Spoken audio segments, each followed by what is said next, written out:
चलिए नमस्कार साथियों, आप सभी का स्वागत है आज के क्लास में। और आज के क्लास में हम लोग मैथ्स का जो 78 नंबर टेस्ट है उसी का डिस्कशन को लेकर आए हैं। तो सभी लोग फटाफट जुड़ जाएंगे आज की क्लास में, है ना। आज की क्लास में सभी लोग जुड़ जाएंगे और बहुत बेहतरीन बेहतरीन सवाल दिए हुए, सारे सवाल को हम लोग सॉल्व करेंगे और सॉल्व करने की कोशिश करेंगे और देखेंगे भी। तो सभी लोग फटाफट जुड़ जाएंगे और आइए देखते हैं आज का पहला सवाल आपके स्क्रीन पे। ये रहा, बहुत सिंपल सा सवाल दिया हुआ है कि अर्णव अमाया का आयु का योगफल 18 है। ठीक है, 3 वर्ष बाद बोला गया है 3 वर्ष बाद अर्णव का और अमाया का 3 गुना है, मतलब ये 1 होगा तो ये आपका 3 होगा। अब एक बात समझिएगा कि यहां पे वर्तमान दे रखा है 18 साल, तो वर्तमान 18 साल दोनों का योगफल दे रखा है। ये रेशियो 3 साल बाद का दिया है, तो इस कंफर्म वैल्यू को ले जाना पड़ेगा रेशियो के पास। तो ये 3 साल बाद है, ये वर्तमान का 18 साल दिया है, 3 साल इसमें भी जुटेगा, 3 साल इसमें भी जुटेगा। तो यहाँ पे कंफर्म वैल्यू में 3 कितना 6 जुट जाएगा और ये आ जाएगा 24। और ये 24 कब का आ गया? ये 3 साल बाद का आ गया। ये जो है आपका कब का आ गया? 3 वर्ष बाद का दोनों का योग आ गया। तो ये 24 जो है 3 1 4 यूनिट बराबर 24, तो 1 यूनिट बराबर कितना आ गया? 4 वर्ष। तो पूछ क्या रहा है? अमाया की आयु का 3 गुना। तो अमाया की आयु कितना है? 1 यूनिट बराबर 4 वर्ष, तो यहां पे 4 दिया कितना कर देंगे? 12 वर्ष। सॉरी, अमाया का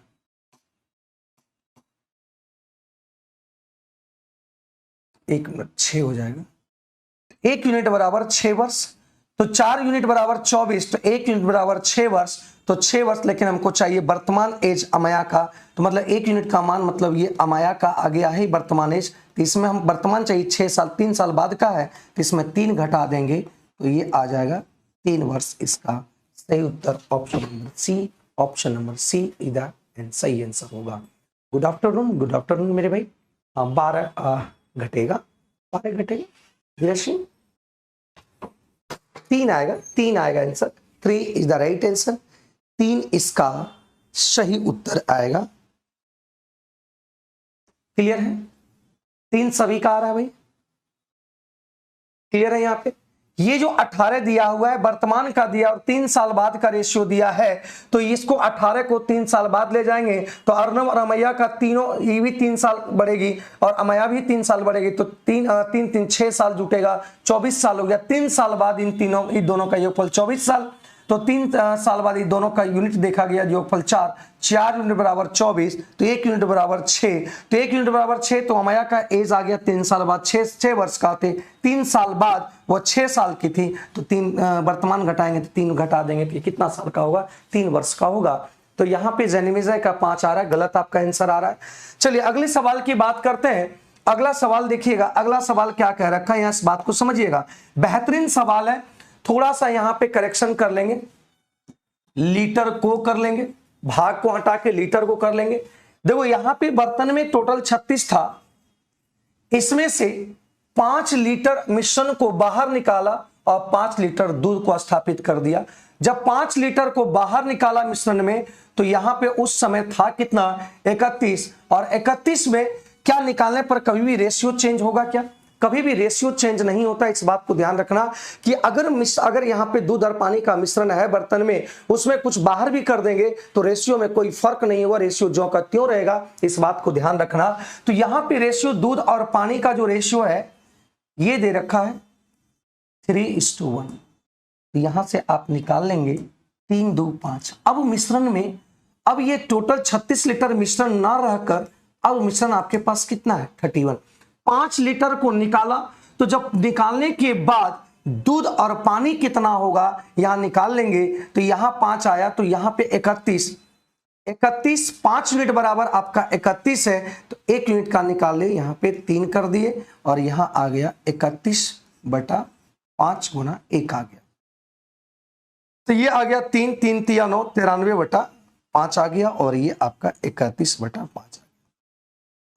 मतलब ये पता चल पाया कि 5 लीटर जब बाहर किया तो 31 लीटर में मिल्क कितना है, 31 लीटर में दूध इतना है। अब कह रहा है कि यहां पे 5 लीटर निकाला और उसके जगह पर दूध डाल दिया, कितना 5 लीटर। दूध को दूध के साथ जोड़ दीजिए, तो दूध को दूध के साथ जोड़ेंगे, दूध को दूध के साथ अगर जोड़ देते हैं 3 1 4 हो जाएगा, सॉरी यहां पे 4 हो जाएगा।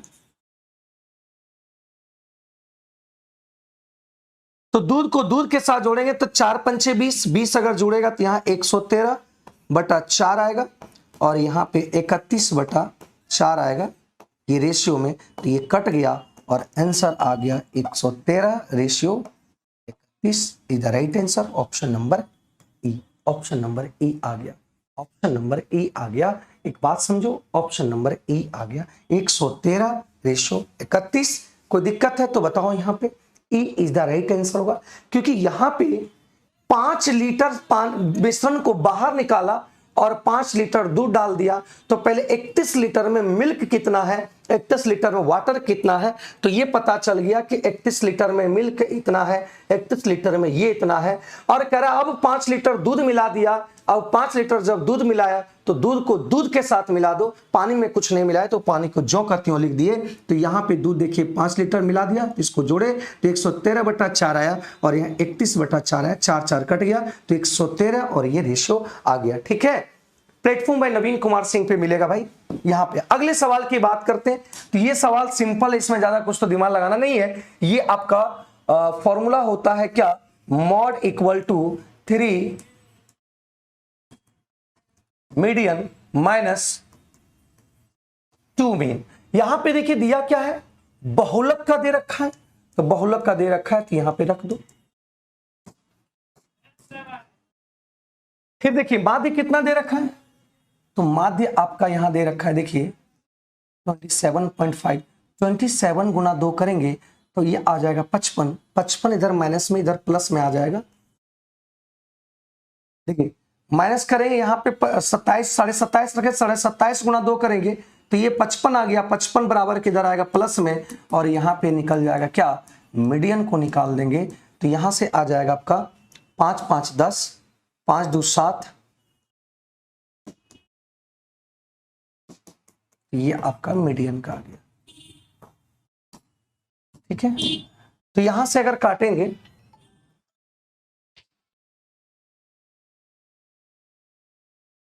ठीक है, तो यहां से इसको जब काटेंगे तो कितना बार में कट जाएगा, 3 से अगर इसको काटते हैं, 3 से काटेंगे तो यहाँ पे 2, 3 दूनी 6, 20, 6 तिया 18 और 6 तिया 18 आ गया और फिर 22, 7 तिया 21, ठीक है, 1 10, 3 तिया 9। ये इसका सही उत्तर आ जाएगा option number C, option number C इसका सही आंसर आएगा। सभी लोग का आंसर आ रहा है 8 होना चाहिए विनीता सिंह। हाँ, आपको इसलिए 8 बोल रहे हैं, इसलिए 8 बोल रहे हैं क्योंकि आपका जो आंसर की मिला होगा, आपका जो आंसर की मिला होगा उसमें आपका ऑप्शन बी दिया होगा, लेकिन यहाँ पे इसका सही आंसर आपका आएगा 113/31 इसका सही उत्तर होगा। ठीक है, ठीक है विनीता। चलिए आगे बढ़ते हैं अगले सवाल पे, और अगले सवाल को देखिए। करेक्ट कि cos 2a sin 75 डिग्री के बराबर है। cos 2a sin 75 डिग्री के बराबर है। एक बात बताइए, यहां निकालना है एंगल ए का मान निकालना है, एंगल ए का मान निकालना है, तो ये sin 75 है, तो इसको हमको क्या कर दो, ये वैल्यू को साइन में चेंज करो। तो जब साइन में चेंज करेंगे तो हम जानते हैं, तो क्या हम इसको लिख सकते हैं sin 90 - 2a,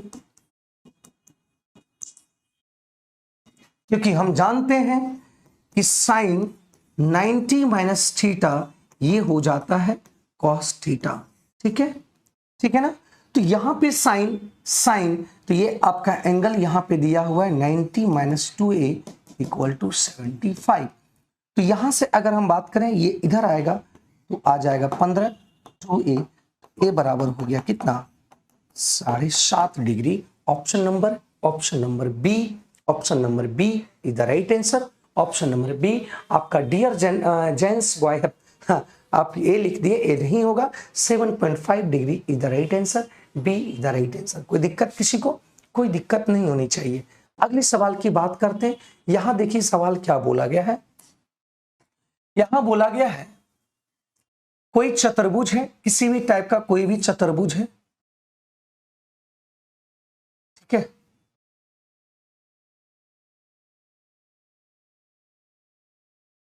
कोई भी चतुर्भुज, ये नहीं कि हम कह रहे हैं कि पैरेललोग्राम है या तो रोम्बस है या तो जो भी है, कोई ऐसा नहीं है, कोई भी चतुर्भुज है ये। यहां पे आपका सी डी ए बी है। देखिएगा बहुत आसान तरीके से कह रहा कि सी और डी का जो द्विभाजक ई पे मिलता है, सी का एंगल समद्विभाजक यहां पे बोला है कि ई पे जाके मिला है।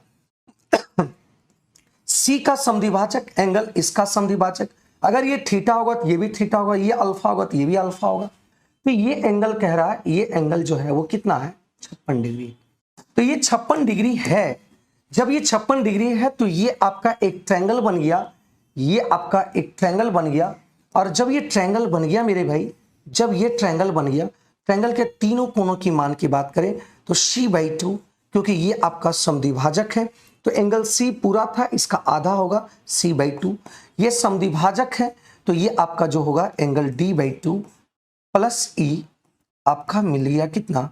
या तो हम सीधा सीधी ये कह सकते हैं, सीधा सीधे हम ये कह सकते हैं, इसको छोड़िए, यहाँ पे 56 है तो ये दोनों एंगल मिलकर कितना होगा, तो 180 में से 56 घटा देंगे तो ये आपका 4, और यहां से अगर बात करें 24, 124 आएगा। जब 124 आएगा और इसके समद्विभाजक, और नहीं ये दोनों कह रहा है बराबर नहीं है तो इसको नहीं लेना पड़ेगा, ठीक है। चलो c/2 d/2 180 डिग्री। जब ये 180 डिग्री होगा तो ये वाला देखो ई का मान दे रखा है 56, ई का मान अगर 56 दे रखा है तो 56 उधर चल जाएगा तो ये आपका हो गया कितना, ये 56 हो गया तो 124, मतलब angle C plus angle D उधर चल जाएगा 2 गुना, तो ये आ गया कितना 248 डिग्री आ गया। हम आराम से देखेंगे और समझने की कोशिश करेंगे, बहुत बेहतरीन तरीके से समझ में आ जाएगा, कोई भी हड़बड़ी नहीं होनी चाहिए।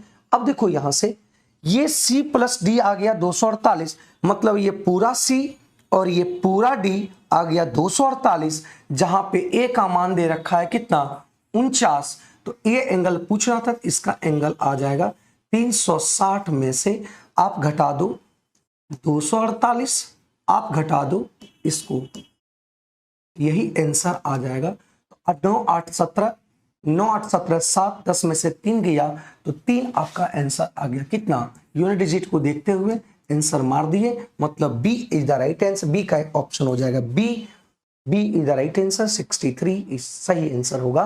क्या इस बात को समझ पाए? अगर कहीं भी कोई दिक्कत क्वेश्चंस में है तो बोल सकते हैं, बता सकते हैं। ये सवाल का आंसर ये इतना आ गया, ठीक है। B is the right answer, B इसका सही उत्तर होगा, कोई प्रॉब्लम नहीं होनी चाहिए। आगे बढ़ते हैं भाई, कोई दिक्कत यहां तक? आगे बढ़ते हैं अगले सवाल पे। यहां पे देखिए क्या बोला गया है, समीकरण है, 2 समीकरण है, और यहां पे 2 समीकरण एक दूसरा जो है आपका प्रतिच्छेद कर रहा है। किस पे प्रतिच्छेद कर रहा है? आपका P बिंदु पे, P बिंदु पे प्रतिच्छेद करा, मतलब यहां पे प्रतिच्छेद करा है दोनों, तो ये प्रतिच्छेद करा और इसका बोला गया है कि इसका कोऑर्डिनेट अल्फा और बीटा है। कोऑर्डिनेट अल्फा और बीटा, इसका मतलब इसको सॉल्यूशन कर दो, इसको इक्वेशन में निकाल दो और यहां से x और y की वैल्यू निकाल देंगे तो यहां से आराम से आंसर आ जाएगा। देखिए यहां पे क्या करेंगे, ये 3 भाई, ये भी 3 अगर रहता तो कट जाता, तो 3 लाने के लिए इधर भी 3 गुना, इधर भी 3 गुना, तो ये आपका कट गया। तो यहां से 5 दिया, 15 में से 4 गया तो ये 11 आ गया। और यहां से अगर हम बात करें 3 3 9 2 11, तो ये 11 से 11 कट गया, तो यहां आ गया -1। ये y x अगर -1 आया तो x की मान कहीं भी पुट कर दो, x की मान कहीं भी पुट कर दो, तो ये -3 उधर चल गया 8, -3 अगर करते हैं तो -3 उधर चल गया प्लस, तो यहां से y का मान आ गया 2, यहां से y का मान 2 आ गया, मतलब x बराबर क्या हो गया अल्फा और y बराबर बीटा हो गया। इसका कोऑर्डिनेट आ गया -1 और ये 2 आ गया।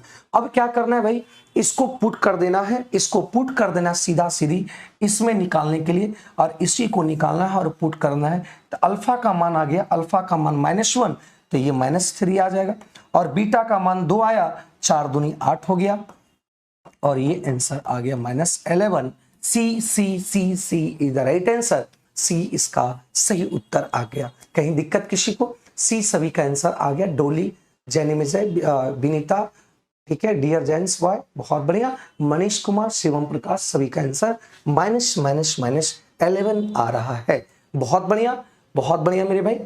राहुल यादव का भी सी आ रहा है, बहुत अच्छी बात है। आगे बढ़ते हैं अगले सवाल पे। अगले सवाल को देखिए, बहुत बेहतरीन सवाल है। देखिए यहाँ पे क्या बोला है, ए और बी के साथ एक साथ काम करता है। जब कह रहा कि ए और बी एक साथ काम करेगा तो 24 डेज में किसी काम को क्या करेगा, कंप्लीट कर देगा।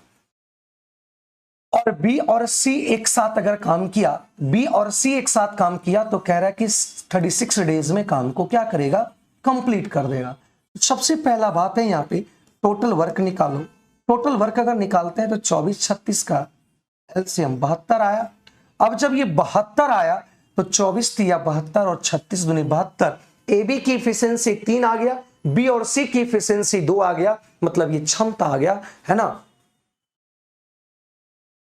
विक्रमादित्य सर प्लेटफॉर्म, नवीन कुमार सिंह पर बोर्ड पीडीएफ नहीं है। अच्छा ठीक, हम देख लेते हैं। तो यहां से एक बात समझिएगा, ठीक, हम आपकी बातों को हम रखेंगे, टेक्निकल टीम को बताएंगे, ठीक है। चलिए ये 72 आ गया, 72। अब यहां पे देखिए अगला लाइन क्या कर रहा है, यदि ए सी के तुलना में 3 गुना अधिक है। सी के तुलना में 3 गुना है, इसका कहने का मतलब ये जो ए की क्षमता है इससे कह रहा है 3 गुना है, इससे 3 गुना कह रहा है। तो यहां से हम क्या कर सकते हैं, अगर हम सी को 1 मानते हैं तो ये आपका 3 गुना होगा 3, तो बी की क्षमता कुछ भी नहीं होगा इसका मतलब। इसको और कम मानना पड़ेगा, सी से कम मानना पड़ेगा। तो एक काम करते हैं, सी को देखिए हम मानने की कोशिश करते हैं, 0.5 अगर मानते हैं तो ये 0.5 होगा, तो ये आपका कितना होगा, 3 गुना, तो ये 1.5 होगा, ये भी आपका 1.5 होगा। और यहां से देखो ये 0.5 माने ये टोटल 2 है, तो ये भी 1.5 होगा, है ना, 1.5 होगा। तो यहां से देखिए कह रहा कि ए जो है सी का 3 गुना था। जैसे अगर हम 1 मानने की इसको कोशिश किए तो ये 1 माने, तो ये आपका 3 गुना करेंगे तो बी, इसका मतलब ये बी दोनों मिलकर 3 है, तो दोनों मिलकर 3 है, तो मतलब ये 3 आ गया, तो बी का क्षमता कुछ नहीं दिख रहा है। तो हम क्या किए, यहाँ पे 1 से कम माने, 0.5 माने, इसका 3 गुना किए, 1.5 आया। अब ये टोटल 3 है, जब ये 3 होगा तो ये आपका 1.5 होगा, तो बी भी 1.5 होगा, क्योंकि 1.5 आपका 3 हो जाना चाहिए। ये 1.5 है, ये आपका आधा है, तो ये 1.5 हो जाएगा, क्योंकि यहाँ पे 2 है। तो यहां से पूछा है कि तीनों, यहां से पूछा है कि अकेले बी इस कार्य को कितने दिन में करेगा। अकेले बी इस कार्य को, तो बी कार्य कितना भाई, 72, और बी करता कितना है, एक दिन में 1.5 काम करेगा। तो जब 1.5 काम करेगा तो ये आपका 36 का आधा,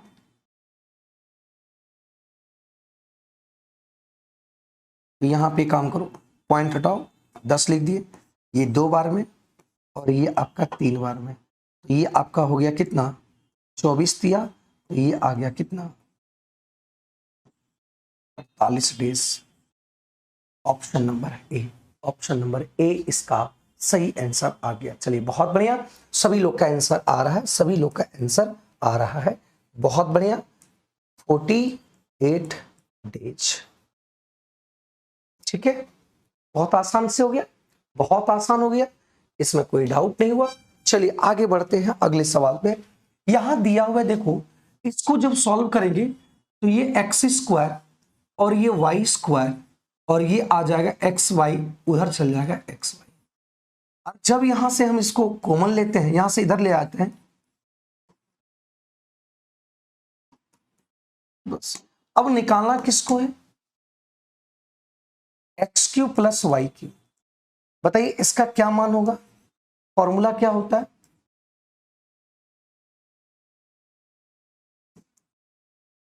होता है ना यही फॉर्मूला, ये गुणनखंड फॉर्मूला है। अब एक बात बताइएगा कि ये वाला मान, देखो यहां वाला मान दे रखा है 0, इसका मतलब ये पूरा टर्म अगर 0 हो गया तो ये भी आपका पूरा मिलकर 0 हो जाएगा, मतलब आंसर आपका हो गया C, option number option number C, C इसका सही उत्तर होगा। 2 कभी नहीं होगा क्योंकि ये पूरा का मान 0 और ये आपका 2 दिया हुआ है, 2 गुना 0 ये भी आपका 0 हो जाएगा। 2 गुना 0 0 हो जाएगा क्योंकि यहां पे देखिए दिया हुआ है ना। सचिन रावत देखो यहाँ पे सर 2 होगा ना, यहाँ पे देखो ये पूरा 0 मान दिया है और ये गुणा में है। 0 को किसी भी संख्या से गुणा करेंगे क्या होगा? 0 होगा। ठीक है, 2 भी हो सकता है सर। कैसे 2 होगा भाई? ये आपका पूरा मान 0 है, ये पूरा मान 0 और ये गुणा में है और गुणा में 0 के साथ कुछ भी गुणा करेंगे तो ये 0 ही होगा। इस बात को समझिएगा, ठीक है, इस बात को ध्यान रखना मेरे भाई। अरे भाई इधर कैसे 1 बचेगा? ये जब यहां पे गुणा किए तो एक्स वाई उधर जाएगा तो यहां 0 न बच जाएगा। 1 कैसे बचेगा सचिन? यहां पे 1 कैसे बचेगा? हाँ, यहां से अगर इस तरीके से डिवाइड में आता, अगर इधर मान लेते हैं कि ए एक्स और इधर बी वाई है और यहां से अगर ये अगर बटा में इधर लाते तब ये बचता 1। गुणा में तो नहीं लाए ना, डिवाइड में तो नहीं लाए, इधर से लाए तो वहां 1 कभी नहीं बच सकता है। ठीक है,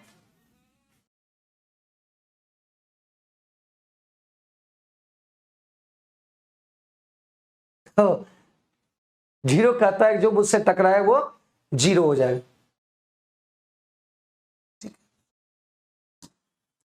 अब देखिए यहां से यहां दिया हुआ है 1 square 2 square 3 square dot dot 10 square का मान दे रखा है 350। अब निकालना है इसको। एक बात समझिए कि मान दिया है 350, 10 का स्क्वायर तक मान दिया है 350, इसको भी उसी तरीके में ढालना होगा। और ढालेंगे तो देखो यहाँ क्या कर सकते हैं, 2 का स्क्वायर कॉमन ले लिए तो ये आपका आ गया कितना, 3 का स्क्वायर, इस तरफ डॉट डॉट कितना का 10 का स्क्वायर तक आ जाएगा। और इसका मान दे रखा है कितना 385 और हमने कॉमन लिया है 2 का स्क्वायर, 2 दूनी 4, तो ये आ गया 5 चौक 20, 8 चौक 32, 32 2 34, 8 4 तिया 12, 12 और 15 1540 इसका सही आंसर आ जाएगा। ठीक है, ठीक है, तो ऑप्शन नंबर आ जाएगा ई। ऑप्शन नंबर क्या आ जाएगा? ई आ जाएगा। कोई दिक्कत नहीं होनी चाहिए। आगे बढ़ते हैं अगले सवाल पे। करा किसी घन के सभी कोरों का योग, किसी भी घन की अगर बात किया जाए, किसी भी अगर घन की बात किया जाए तो घन में आपका जो होता है चारों भुजा आपस में बराबर होता है। अगर ये ए होगा, ये भी ए होगा, ये भी ए होगा, तो यहाँ पे अगर हम किनारा की बात करें तो यहाँ पे टोटल किनारा जो होगा वो आपका 12 होगा। जब इसकी किनारा अगर 12 होगा तो अगर इसकी बोला कि घन के सभी कोरों का योग, अभी सभी कोरों का अगर योग की अगर बात करें तो यहाँ पे आ जाएगा 12a आ जाएगा, क्योंकि सभी कोर आपका ए है और किनारा आपका बता गया कि 12 किनारा है। देख लीजिए जोड़कर इसका 12 किनारा है। और कह रहा है यहाँ पे एक आपका वर्ग है, वर्ग को मानो x और इसको भी मानो x। इसका परिमाप की अगर बात करें तो यहाँ पे आ जाएगा 4x। इसका कोरों का योग, इसका परिमाप दोनों कह रहा है बराबर है, तो ये आपका कट गया 3, मतलब ये 3a आ गया किसके, x के बराबर आ गया। तो यहां सवाल देखिए क्या बोला गया है, सवाल क्या बोला गया इस बात को बताओ। कह रहा है आप देखो यहां से, यदि घन की आयतन का मान, इसका अगर आयतन की बात करें, इसका घन का आयतन का, तो घन की आयतन की अगर बात करें तो a है तो इसको AQ लिख दिए, घन के आयतन।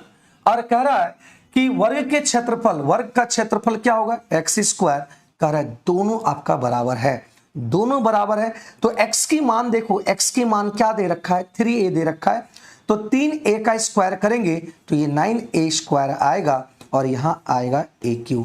तो यहाँ से अगर इसको काटते हैं तो यहाँ खत्म हो गया और a बराबर आ गया कितना 9 आ गया।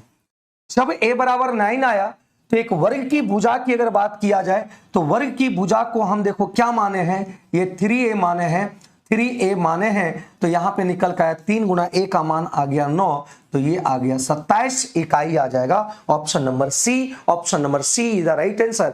27 यूनिट इसका आंसर आ जाएगा, 27 यूनिट इसका आंसर आ गया। 27 इज द राइट आंसर। क्या इस बात को समझ पाए? अगर किसी भी को भी सवाल में प्रॉब्लम आए तो वो कमेंट कर सकते हैं कहीं पे। जो क्वेश्चंस कह रहा था उसी के अनुसार हम सारे क्वेश्चन को हम कर दिए, जो क्वेश्चंस कह रहा था उसी क्वेश्चंस को हम लोग यहाँ पे लगा दिए सारे चीज, और यहाँ का हो गया आंसर आ गया। ठीक है, सभी इसके किनारे का योग इसके परिमाप के बराबर है, तो इसका परिमाप 4x, इसका किनारा 12 है, तो यहाँ x बराबर 3 है।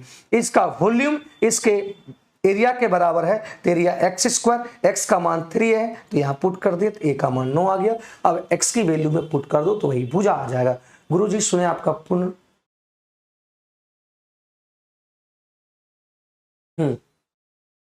चलिए यहाँ पे आगे देखते हैं अगले सवाल पे। ठीक, देखो यहाँ पे ये सवाल बेहतरीन है। कितने लोगों का ये आंसर आ चुका है, कितने लोगों का ये आंसर आ चुका है, वो कृपया करके जवाब देंगे। कितने लोगों का आंसर ये आ चुका है? ठीक है,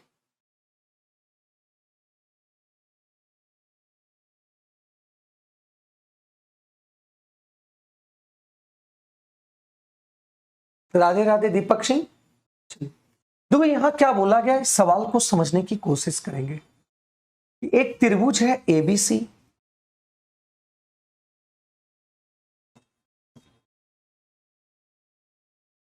एबीसी के मध्य बिंदु पर क्रमशः डी और ई, ए बी पे आपका डी है मध्य बिंदु, मध्य बिंदु पे डी है, इसका मतलब ये और ये बराबर है, और यहां पे इसके भी मध्य बिंदु पर ई है, मतलब ये और ये बराबर है।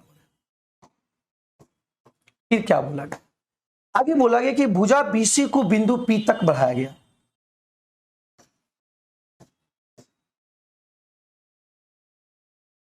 पी तक बढ़ाया गया, ठीक है। डी ई डीपी, यहां पी है, डीपी और ईपी, इसको यहां से यहां मिला दिए, इसको यहां से यहां मिला दिए, ठीक है, कोई दिक्कत?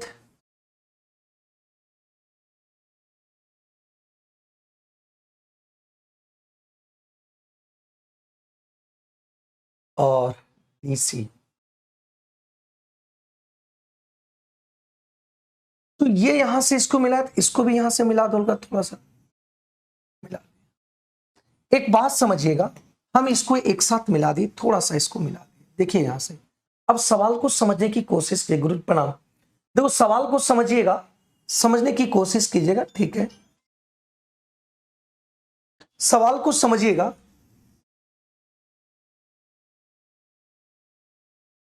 सवाल को समझिएगा, यहां पे ध्यान रखिएगा।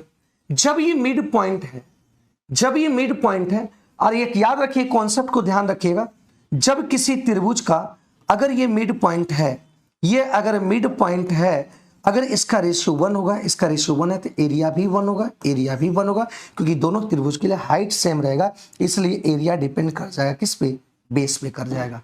इसका मतलब अगर हम इसको ये 1 1 ये आपका बराबर है, ये भी बराबर है, तो हम इसको मान लेते हैं 8, इसको भी मान लेते हैं 8, या 4 4 मान लो, जो मन करो, जो मन करे वो मान लेते हैं। मान लेते हैं कि ये 4 और ये भी 4, एक एक मान लेंगे तो यहां पॉइंट में आ जाएगा, इसलिए हम 4, ये भी 4, तो इसका मतलब क्या हुआ कि ये पूरा एरिया 4 और ये भी पूरा एरिया 4 होगा। ये पूरा एरिया 4 होगा, ये इसके बेस पे डिपेंड करेगा। जैसे बोले कि ये 1 और ये 1 का रेशियो, एरिया भी इसके 1 पर, ये भी 1 पर डिपेंड करेगा, मतलब इसका एरिया इसके बेस पे डिपेंड करेगा। तो यहाँ मिड पॉइंट है, तो इसको 4 मान ली, इसको भी 4 मान ली, 1 1 भी मान सकते हैं, तो आगे भी इसको छोटा छोटा करते हुए निकलेगा। तो आप जो भी मन करे वो मान सकते हैं। हम 4 माने तो इसका एरिया 4, तो ये भी एरिया टोटल आपका कितना आएगा, 4 आएगा, ठीक है। अब एक बात समझिएगा, यहां पे एक चीजों को समझिएगा मेरे दोस्त, एक एक चीजों को देखिएगा, यहां देखिएगा। अब कह रहा है इस एसी लाइन में, एसी भुजा पर एक ई बिंदु है और ये भी मिड पॉइंट है, क्योंकि इसको 2 बराबर भाग में बांटा और वहां दे रखा है कि ई मिड पॉइंट है। तो मिड पॉइंट जब ए मिड पॉइंट है, जब ये मिड पॉइंट है और इसको मिलाया गया है, तो यहां से ध्यान रखिएगा, ये इस लाइन के उधर एरिया और इस लाइन के इधर एरिया बराबर होगा। ये टोटल 4 दे रखा है, ये टोटल 4 दे रखा है, तो ये आपका 2 2 हो जाएगा, है ना। ये मिड पॉइंट पे बेस आपका, ये भी बेस, तो ये टोटल 4 है, तो ये एरिया और ये एरिया दोनों बराबर होगा, तो ये टोटल 4 है, तो ये 2 और ये 2 हो जाएगा, ठीक है। इस बात को समझे। अब देखो यहां समझिएगा, अब अलग देखिएगा, यहां से ये वाला लाइन की अगर बात करें,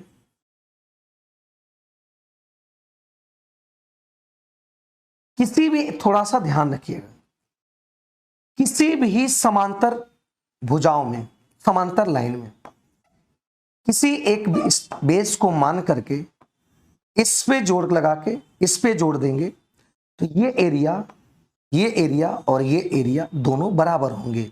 ये अगर मान करते हैं ए बी या सी है, ये डी है, ए बी सी और ए बी डी एरिया दोनों बराबर। किसी भी समांतर भुजा में बेस को एक ही बेस से जितना भी ट्रायंगल बनाएंगे वह सारे ट्रायंगल बराबर होंगे। तो इसको बेस अगर मानते हैं डी ई बेस है तो यहां से देखिएगा ये दोनों समांतर होगा क्योंकि डी ई समांतर होगा सीपी, क्यों? क्योंकि इसी को बढ़ाया और ये पैरेलल है तो इसी को बढ़ा दिया गया। तो जब इसी को बढ़ा दिया गया, पैरेलल इसलिए क्योंकि ये मिड पॉइंट है, ये मिड पॉइंट इसका, ये मिड पॉइंट इसका, तो ये भी दोनों पैरेलल होगा। तो डी और सीपी दोनों पैरेलल होगा। और जब यहां इस बात को समझ रहे हैं कि ये अगर बेस मानते हैं तो ये वाला एरिया और ये वाला एरिया, ये वाला एरिया और ये वाला एरिया, देखिएगा दोनों क्या होगा? बराबर होगा। मतलब ये अगर 2 है तो ये भी आपका टोटल 2 होगा। मतलब यहां से हम कह सकते हैं, यहां से हम कह सकते हैं कि त्रिभुज पीईडी अगर ये 2 है, पूरा एरिया देखो कितना है, 4 4 8, पूरा एरिया कितना है, 4 4 8, 8 का कितना भाग है, 8 का देखिए 2 लाएंगे कितना भाग हो जाएगा, 2 आने का मतलब ये पूरा का 8 है और ये 2 है, इसका मतलब ये चौथा भाग है। 8 कहने का मतलब पूरा कहने का मतलब ट्रायंगल किसका, ए बी सी का कौन सा भाग होगा, चौथा भाग होगा पीईडी, क्योंकि पीईडी का एरिया 2 और पूरा का एरिया 8, तो पूरा का एरिया 8 और ये 2 आया तो 8 का कौन सा भाग 2 आएगा, चौथा भाग होगा। एबीसी ट्रायंगल एबीसी का ये चौथा भाग हुआ। तो आंसर आ गया ऑप्शन नंबर ये। हाँ, एक बेस पे ट्रायंगल सेम होता है। ठीक है, क्लियर है यहां तक बात समझे? अगर किसी को यहाँ पे प्रॉब्लम आया होगा, यहाँ पे देखिए बहुत सारे, सिर्फ काम किसका हुआ कि सिर्फ काम किस कॉन्सेप्ट का हुआ, मिड पॉइंट का कॉन्सेप्ट लगा, सिर्फ मिड पॉइंट का कॉन्सेप्ट लगा और सवाल आपके सामने आ गया और ये सवाल का आंसर ये हो गया। ठीक है, एक चीज आ गया कि किसी भी दो समांतर रेखा में इस बेस को कांस्टेंट मान करके अगर इस पे कितना भी ट्रायंगल बना दिया जाए सभी ट्रायंगल क्या होंगे, समान होंगे। ठीक है, समझ गए? चलिए, थैंक यू मेरे भाई। तो ये आ गया इसका सही उत्तर। आगे देखते हैं। कर x² - 1 इसको विभाज्य किया गया तो ab का मान क्या होगा, तो x² अगर इधर चल जाता है, इसको शून्यक पहले कर दो, x² - 1 = 0, तो x अगर 0 किए यहाँ पे तो x² = 1 आएगा, तो x बराबर हो जाएगा प्लस माइनस क्या 1 आएगा। अब एक बार पुट x बराबर कितना 1, तो x बराबर जब 1 पुट करेंगे तो यहाँ पे आ जाएगा 1, यहाँ आ जाएगा 2, यहाँ हो जाएगा -a और यहाँ आ जाएगा -b इक्वल टू 0। पुट करने के बाद 0 आना चाहिए। तो यहाँ से देखिए क्या कर देंगे, -a -b और 2 1 3 उधर चल गया तो माइनस, यहाँ से a + b + 3 आ गया। एक इक्वेशन यहाँ से फाइंड आउट हो गया। फिर अगर हम पुट यहाँ पे x = -1 रखेंगे, जब x = -1 रखेंगे तो यहाँ पे आ जाएगा -1, यहाँ आ जाएगा -1 का होल स्क्वायर करेंगे, पावर अगर पॉजिटिव इवन होगा तो ये पॉजिटिव ही हो जाएगा 2, यहाँ पे माइनस प्लस a -b = 0, शून्यक बना दिए दोनों को। तो यहाँ से आ जाएगा कितना, 2 में से 1 या पॉजिटिव इधर आके। ठीक है,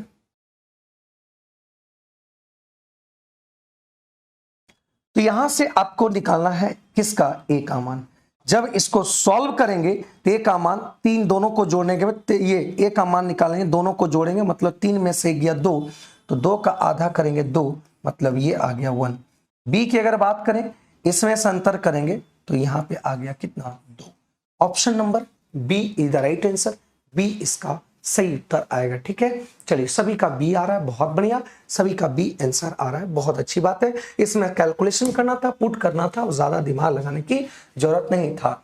अब एक बात बताइएगा, यहाँ पे सेक ए की बात किया गया है, सेक ए मान लो ये बी मान लो, ये सी मान लो। सेक ए की बात किया गया है तो ये आपका हाइपोटेनियस होता है सेके में, हाइपोटेनियस बटा बेस, ये आपका बेस 8 हो गया।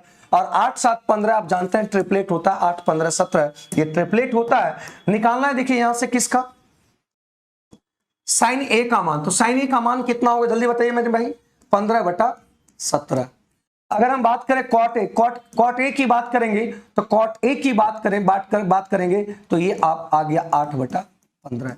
अगर कॉस ए की अगर बात करेंगे तो कॉस ए होता है बेस बटा हाइपोटेनियस, तो बेस आपका 8 है, हाइपोटेनियस 17 है। अगर टेन की बात करें तो परपेंडिकुलर और बेस हो जाएगा 8। तो 15 से 15,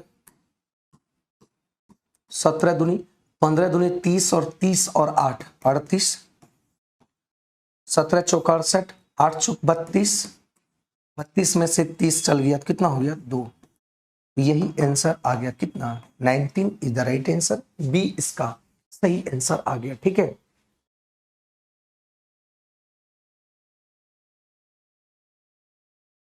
ठीक है, तो ये आंसर आज आ जाएगा 19 इज द राइट आंसर, इसमें कोई भी दिक्कत नहीं आएगा। क्लियर है, आगे देखते हैं। कह कि एक लंबवृत्तीय शंकु की ऊंचाई, एक लंबवृत्तीय शंकु की ऊंचाई की बात कर रहा है। तो लंबवृत्तीय शंकु की ऊंचाई की अगर बात किया तो ऊंचाई दिया हुआ है 8 और इसके व्यास दिया हुआ है 12। तो व्यास जब 12 दिया है तो त्रिज्या आपका 6 होगा। और हम जानते हैं ये 90 डिग्री होता है, ये 6 ये 8, तो ये कितना होगा 10। तो इसका वक्र पृष्ठीय क्षेत्रफल पूछा है CSA, तो वक्र पृष्ठीय क्षेत्रफल क्या होगा 22/7। आर कितना है 6 और एल कितना होता है, क्योंकि इसका वक्र पृष्ठीय क्षेत्रफल होता है पाई आर एल। तो यहां हो जाएगा कितना, तो यहां आ जाएगा 1320 बटा option number C, option number C. चलिए बहुत बढ़िया मेरे भाई, सभी का आंसर आ रहा है, बहुत अच्छी बात है, सभी का आंसर आ रहा है। चलिए आगे बढ़ते हैं अगले सवाल पे और अगले सवाल को देखते हैं। इसमें सिंपल सवाल था, इसमें ज्यादा कुछ दिमाग लगाने वाला चीज नहीं था।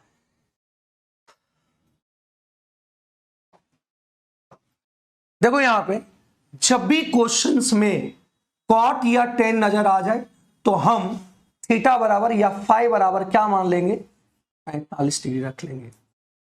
और 45 डिग्री रखेंगे तो 45 डिग्री कौशिक 45 डिग्री बराबर होता है √2 और कॉट 45 बराबर होता है -1 और यहां आएगा √2 + 1। ठीक है,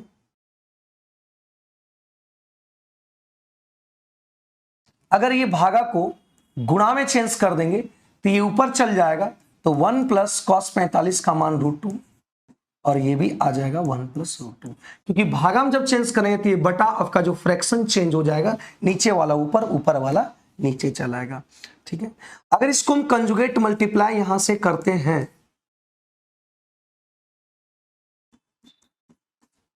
तो कंजुगेट मल्टीप्लाई करेंगे तो देखो यहां पे क्या आ जाएगा a - b a + b।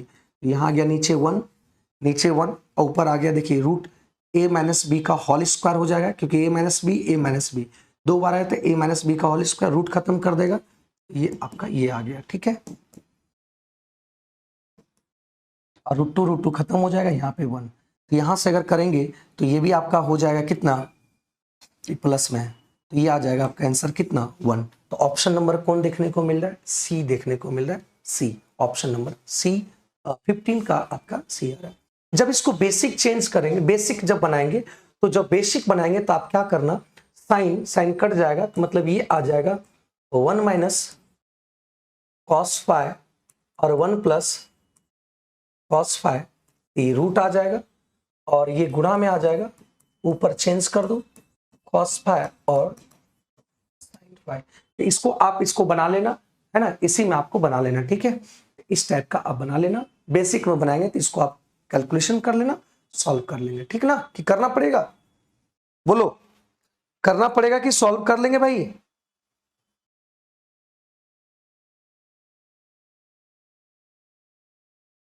कर लोगे ना, जैसे देखो यहां पे गुणा करें कंजुगेट मल्टीप्लाई, तो कंजुगेट मल्टीप्लाई से अगर गुणा करेंगे तो यहां आ जाएगा 1 -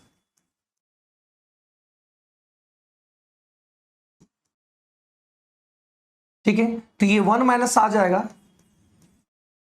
cos फाइ, और यहां जाएगा 1 माइनस साइन कॉस स्क्वायर हो जाएगा क्या, साइन स्क्वायर, लेकिन रूट है तो यहां पे साइन फाइ हो जाएगा, और 1 प्लस कॉस फाइ, और यहां आ जाएगा क्या, साइन फाइ। अब देखिए 1 minus cos phi, 1 plus cos phi, तो ये भी आ जाएगा आपका साइन स्क्वायर फाइ, और नीचे भी आ जाएगा साइन स्क्वायर फाइ, तो ये कट गया, आंसर 1 आ गया। आप ऐसे भी कर सकते हैं, ठीक है, ऐसे भी कर सकते हैं, ठीक ना, ठीक।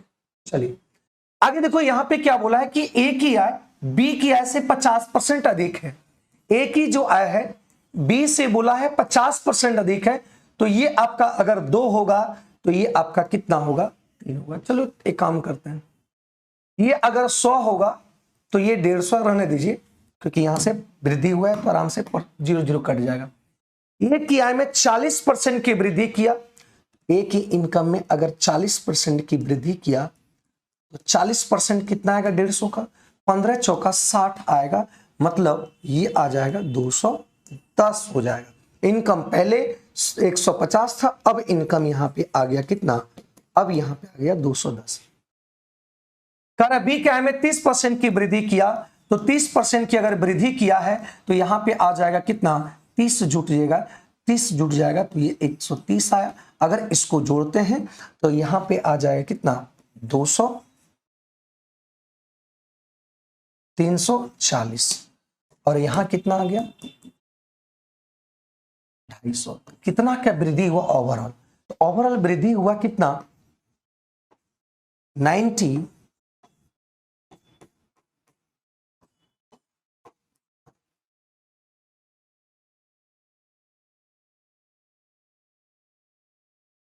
क्या दिक्कत हुआ क्या, बी की आय से 50% अधिक है, ठीक है। ए की आय में 40% की वृद्धि किया तो 40-60 हो गया, ठीक है,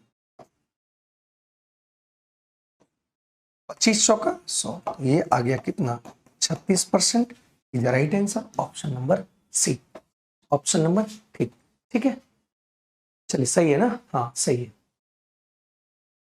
ये आ गया कितना, 0 से 0 कट जाएगा, 25 चौका 100, 9 चौक 36 आ जाएगा, ठीक है। मतलब कितने की वृद्धि हुआ, ये आपका वृद्धि हुआ है कितने का, 36% का, सही आंसर आ गया, ठीक है।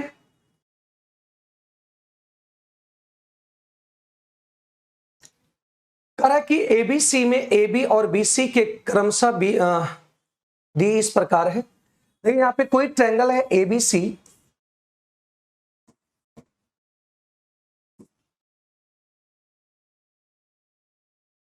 और डीई, डी जो है एबी पर डी है। अब ये मिड पॉइंट नहीं है, कहीं भी है, ठीक है, कहीं भी है, और डीई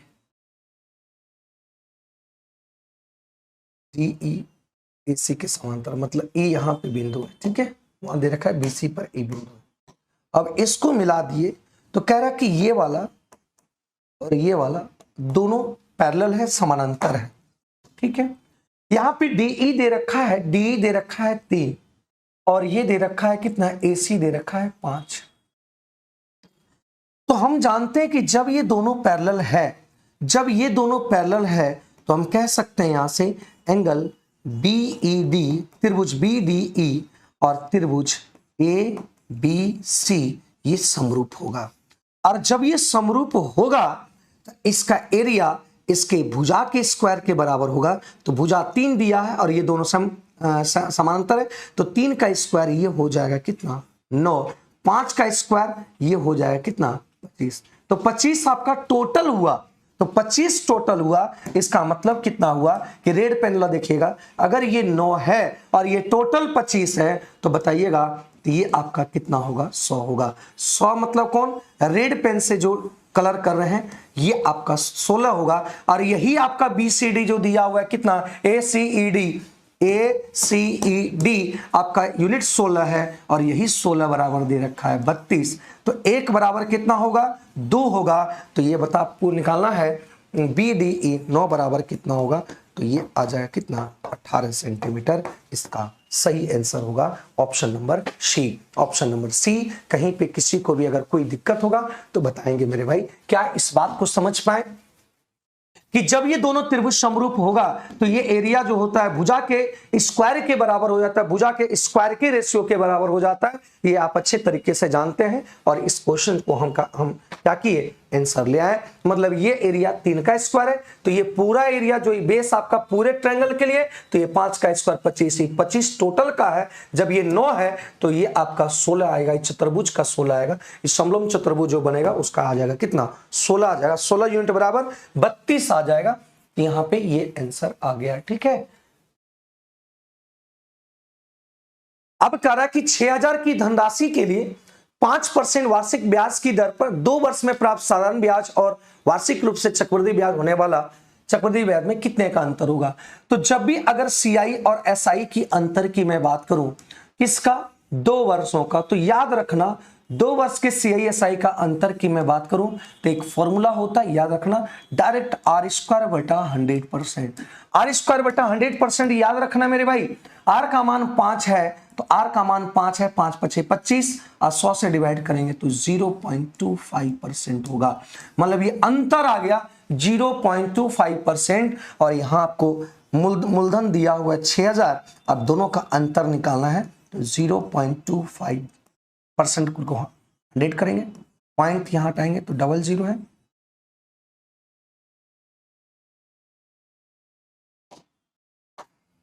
तो यहां से कट जाएगा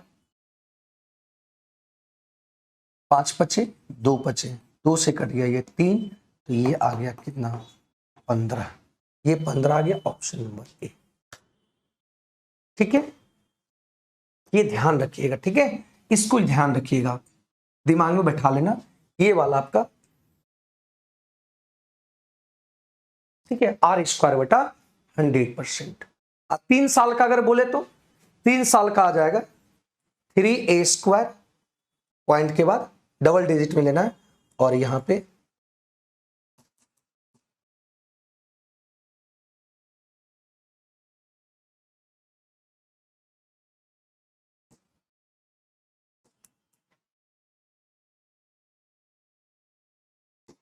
ठीक है।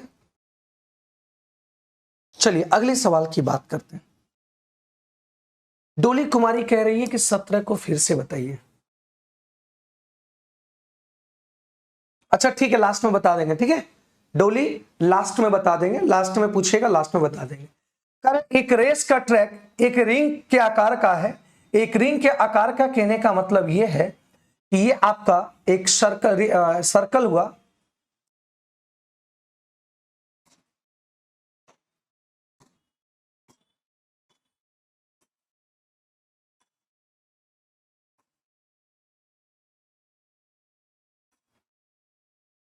यही आपका रिंग का आकार का है। ठीक है, और इस पे क्या बोला गया है, ये आपका जो त्रिज्या है, आपका परिधि दे रखा है। तो यहां पे परिधि जब निकालेंगे तो ये आपके छोटी परिधि, मतलब इस सर्कल की बात किया गया है, तो 2/22/7 और परिधि हम लोग के अनुसार इतना, लेकिन क्वेश्चन में इतना दिया है तो 44। तो आर बराबर हो जाएगा कितना, 70। आर बराबर कितना निकल गया, 70। और बड़े त्रिभुज की अगर बात करें, बड़े त्रिभुज की अगर बड़े रेडियस की बात करें तो बड़ा दिया हुआ है 2 और बड़े का परिधि दे रखा है 500 कितना, ये कट गया आपका और 11 से कट गया, 11 दूनी 11 से काटेंगे, 11 दूनी 22 और 3 11 तिया 35। आर बराबर हो गया 7 तिया 21 और 7 दूनी 14 16/2, मतलब ये आ गया 80.5। मतलब त्रिज्या पता चल पाया कि इसका 70 और इसका आपका निकल गया कितना 80.5। अब क्या किया, इस पे हमको क्या निकालना है, इसको समतल करवाना है।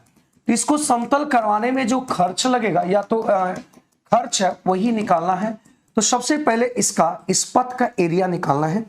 पथ का एरिया निकालेंगे तो एरिया आ गया पथ में, देखो कितना एरिया होता है पाई, बड़ी सर्कल का स्क्वायर तो बड़ी सर्कल का स्क्वायर हो गया 80.5 का स्क्वायर। छोटे सर्कल का त्रिज्या, बड़े एरिया में से छोटे को घटा देंगे तो ये वाला आपका पता चल पाएगा। तो यहां से आ गया पाई, रहने देना है, पाई 22/7। ठीक है, तो देखिए यहां 80 और 7, 8 7 15, यहां 150.7 और यहां पे गुना करेंगे तो यहां आ गया कितना 10.5। ये 7 से गुना होगा, 7 से गुना होगा इतना। ठीक है, और जब यहां पे खर्च की अगर बात करते हैं तो खर्च कितना होगा, एरिया निकल गया इतना, है ना, 22 गुना 3.5 गुना 150 गुना 7, ये एरिया आया। और 1 मीटर स्क्वायर का खर्च आपका 6 दिया हुआ है। तो बस यहां पे आप सॉल्व कर लो, सॉल्व कर लो तो ये आंसर आ जाएगा, ऑप्शन नंबर सी आ जाएगा। आप देख लेना, तो ये आपका काम है, सॉल्व करना आपका काम है, ये आंसर आ गया। ठीक है, ये आ जाएगा। गलती किए होंगे कहीं पे,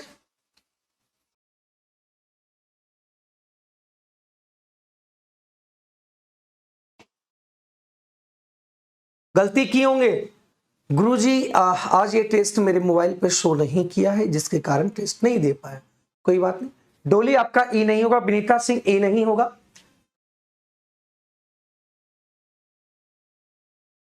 डोली 17 को फिर से बताएंगे, लास्ट में बता देंगे। तो यहां पे ये एरिया आया है, ये एरिया आया है, लेकिन यहां देखो कह रहा है कि इसको एरिया को 6 मीटर 6 रुपया लगा है मीटर स्क्वायर में खर्च। तो ये पूरे एरिया में कितना खर्च होगा, तो ये आपका एरिया है, एरिया में 6 गुना कर देंगे तो ये एरिया में अगर 1 मीटर स्क्वायर का काम मतलब खर्च है कितना 6 रुपया, तो इतना मीटर स्क्वायर आया है। तो आप ये कर लेना। ठीक है, good evening, good evening Nahid, good evening.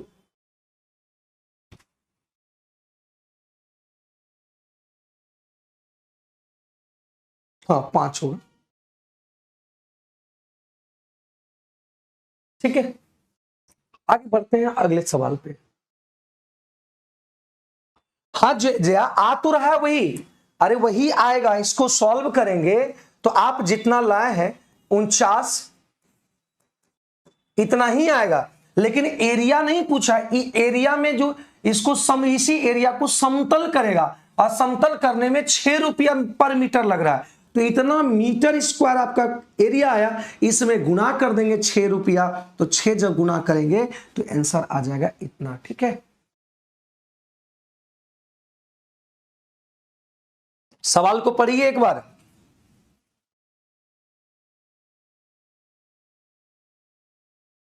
चलिए अगला देखो, निर्देशांक अक्षों और सरल के निर्मित त्रिभुज का क्षेत्रफल और वर्ग इकाई में ज्ञात कीजिए। देखिए यहां पे क्या होता है, एक आपका मान लेते हैं ये आपका चतुर्थांश बना दिए,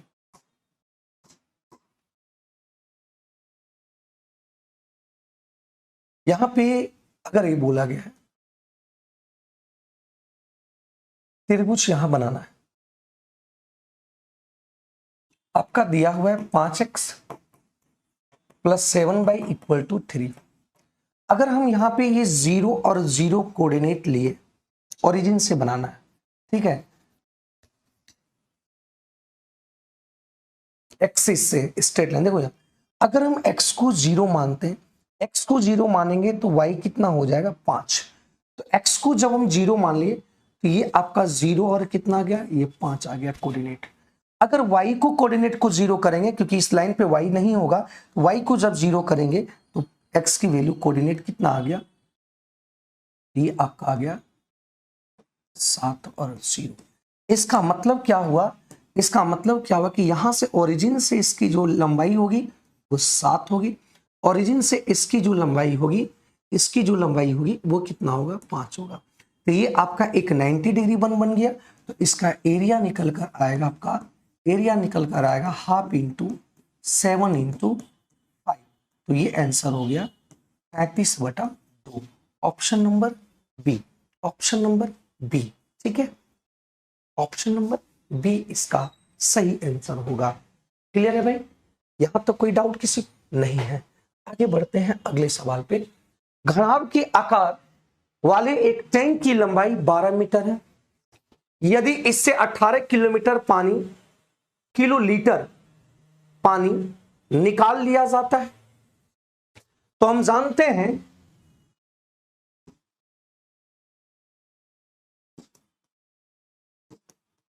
1 किलोलीटर बराबर होता है 1 मीटर स्क्वायर।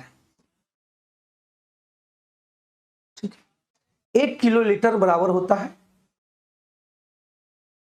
ठीक है,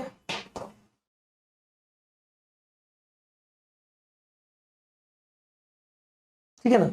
1 किलोलीटर घन घन होता है, सॉरी मीटर नहीं हुआ, घन होगा, ठीक है ना। 1 किलोलीटर बराबर होता है 1 घन। अब एक बात समझिएगा, यहां से कह रहा है कि लंबाई दिया हुआ इस टैंक की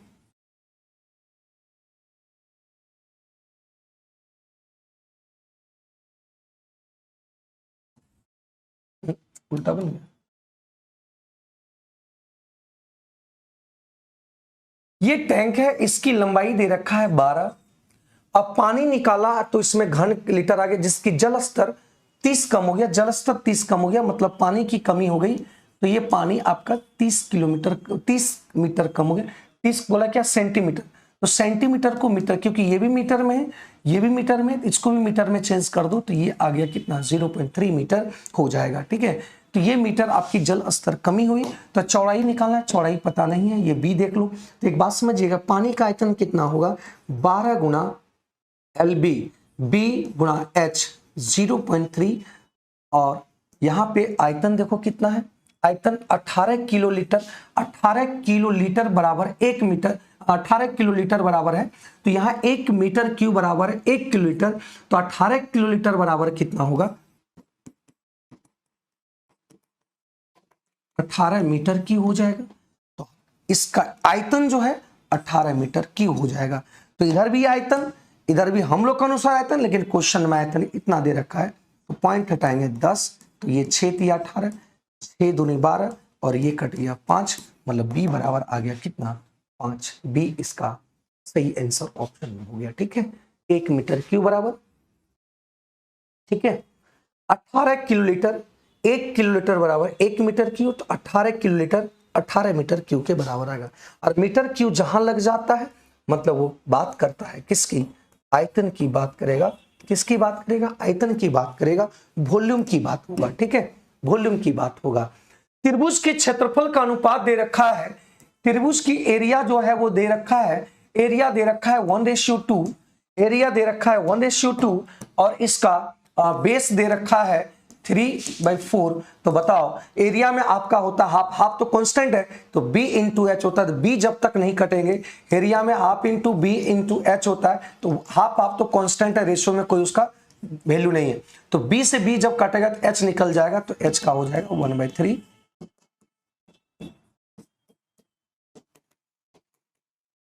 2:3 ऑप्शन नंबर। बहुत आसान सवाल थे, ज्यादा दिमाग कुछ ऐसा नहीं था इसमें, कुछ हार्ड इसमें नहीं था। ठीक है,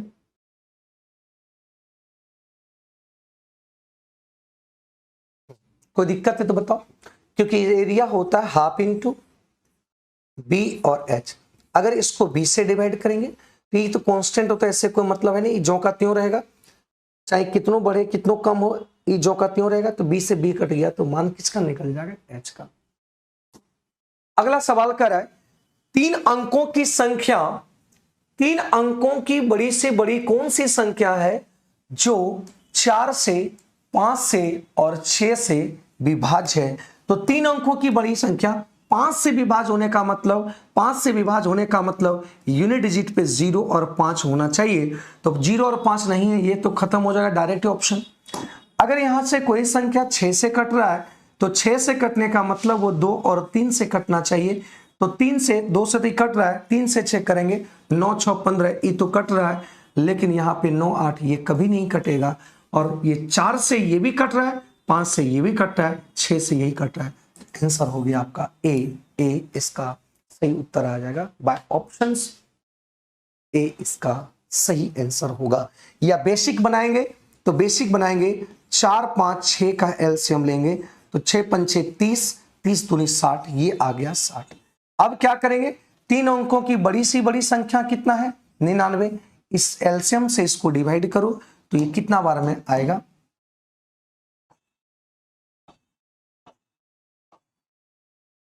ये 1 बार में लगा, 6 छक 36, 6 बार में लगाइए।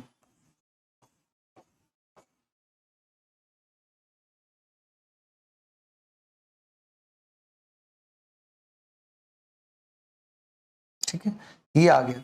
अब क्या करो, जो संख्या आप माने थे बड़ी 99, उसमें से रिमाइंडर को घटा दीजिए तो ये आ गया 960, इसका सही उत्तर। आप ऐसे भी बेसिक कर सकते हैं और डायरेक्ट भी बना सकते हैं, इसमें कोई भी बहुत बड़ा इशू नहीं है। ठीक है, कोई दिक्कत इसमें नहीं होना चाहिए। अब देखो अगले सवाल में क्या बोला गया है, कह रहा है कि समुद्र तल से 45 मीटर की ऊंचाई वाले एक प्रकाश स्तंभ, तो एक जमीन से लेकर जमीन से ऊंचाई आपका कितना है, ये 45 मीटर का है, और यहां पे टॉपिक प्रकाश स्तंभ है। प्रकाश स्तंभ तो लाइट वाला है ना, लाइट है, वहां से लाइट हाउस है यहां से। ठीक है, लाइट हाउस है यहां से।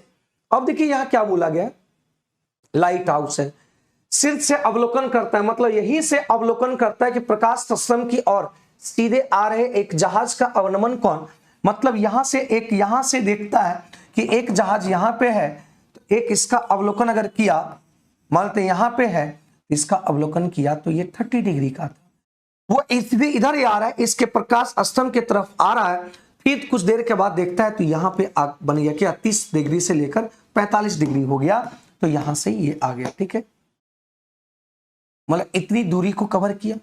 अब ये 45 है तो हम जानते हैं इसका रेशियो 1 होगा, ये भी 1 होगा, ये अगर 30 है तो इसका भी रेशियो 1 होगा, और ये पूरा का रेशियो आपका कितना होगा, तो देखो ये आपका 1 है, यहां से यहां तक ये 1 है, तो ये आपका √3 - 1 होगा। और यही दूरी तय किया है, यही वाला दूरी तय किया है कौन, जहाज। जहाज पहले ए बिंदु पे था, यहां पे बी आ गया, तो ए से बी की दूरी कितना होगा, मतलब ए से बी की दूरी कितना होगा वही निकालना है। तो देखिएगा 1 यूनिट बराबर आपका 45 है, 1 यूनिट बराबर 45 निकालना है √3 - 1, तो ये आंसर आएगा। तो ऑप्शन डी आ जाएगा आप, तो यहां क्या कर लेंगे, 45 √3 का मान लेंगे 1.732 - 1, तो यहां से आ जाएगा 45, 2 ही डिजिट से गुणा करो, तो 7 चौक 28 से ज्यादा होगा और 28 से ज्यादा होगा, 28 से ज्यादा होगा, और 7 × 5 = 35, 29, तो आपका लगभग ये आंसर आएगा। देख लीजिएगा तो लगभग यही आंसर आएगा, लगभग आंसर यही आएगा। ठीक है, बहुत बढ़िया। 94 आता है, तो 94 तो लगभग यही आंसर मार देंगे और आगे बढ़ जाएंगे। ठीक है, जब एक पूर्णांक n को 7 से विभाजित किया जाता है, n को जब 7 से विभाजित किया जाता है तो रिमाइंडर आपका कितना बचता है, 3 बचता है।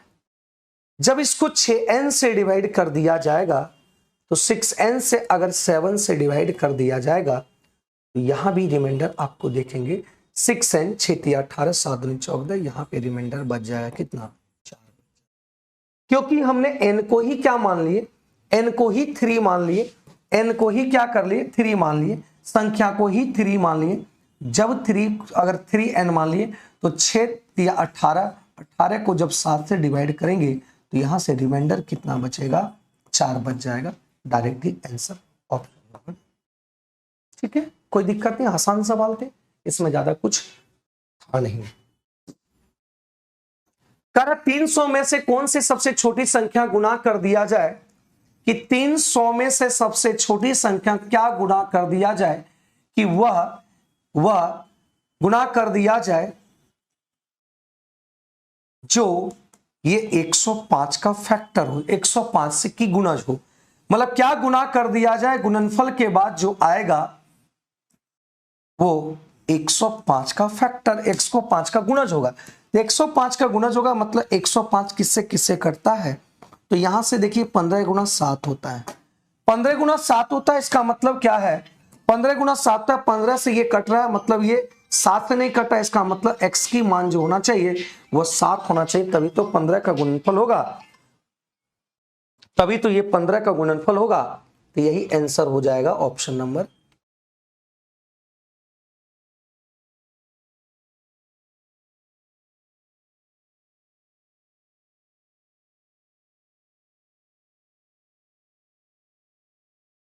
हेलो,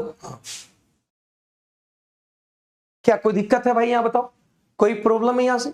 मतलब ये 105 से गुणज होना चाहिए, तो 105 का अगर देखिए इसको तोड़े तो ये 15, 15 से ये कट रहा है, 15 का ये तो गुणज हो रहा है, लेकिन 7 का गुणज नहीं, इसका मतलब ये 7 मल्टीपल होना चाहिए। तो 7 का कोई भी मल्टीपल यहां होगा, लेकिन यहां बोला गया है कि सबसे छोटी गुणज निकालना, सबसे छोटी गुणज, तो सबसे छोटी गुणज आपका कौन है, 7 है, सबसे छोटी गुणज 7 होगा, 7 इसका सही आंसर आ गया। ठीक है, ये आ जाएगा।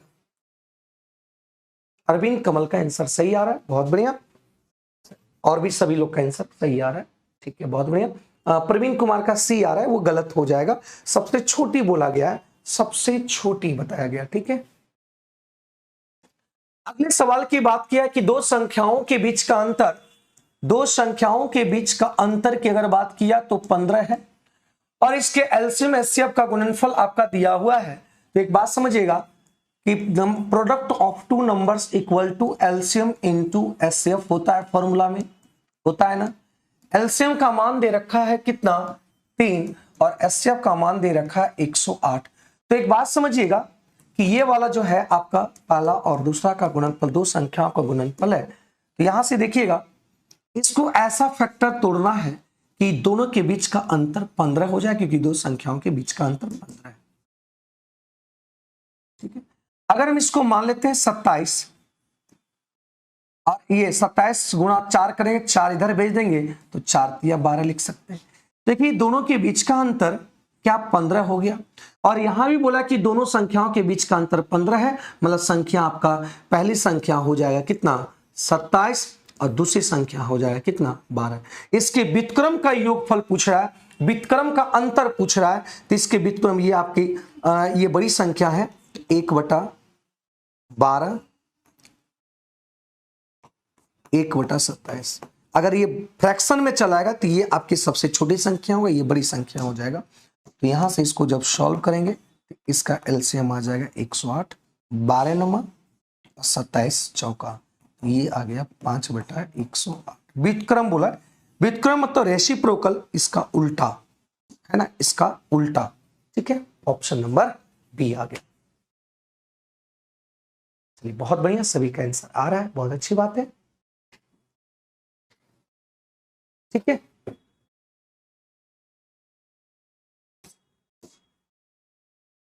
एक बॉक्स है, एक बॉक्स है, 2 काली 6 हरी 4 पीली गेंद है। तो दो टोटल देखते हैं, 2 4 और 2 6 4, टोटल हो गया कितना आपका 12, टोटल आपके 12 हो। कारण यदि यादृच्छिक रूप से 2 गेंद निकाली जाती है, रेंडमली 2 गेंद को निकाली जाती है, तो दोनों गेंदों की हरी होने की प्रोबेबिलिटी क्या होगी, हरी होने की प्रोबेबिलिटी।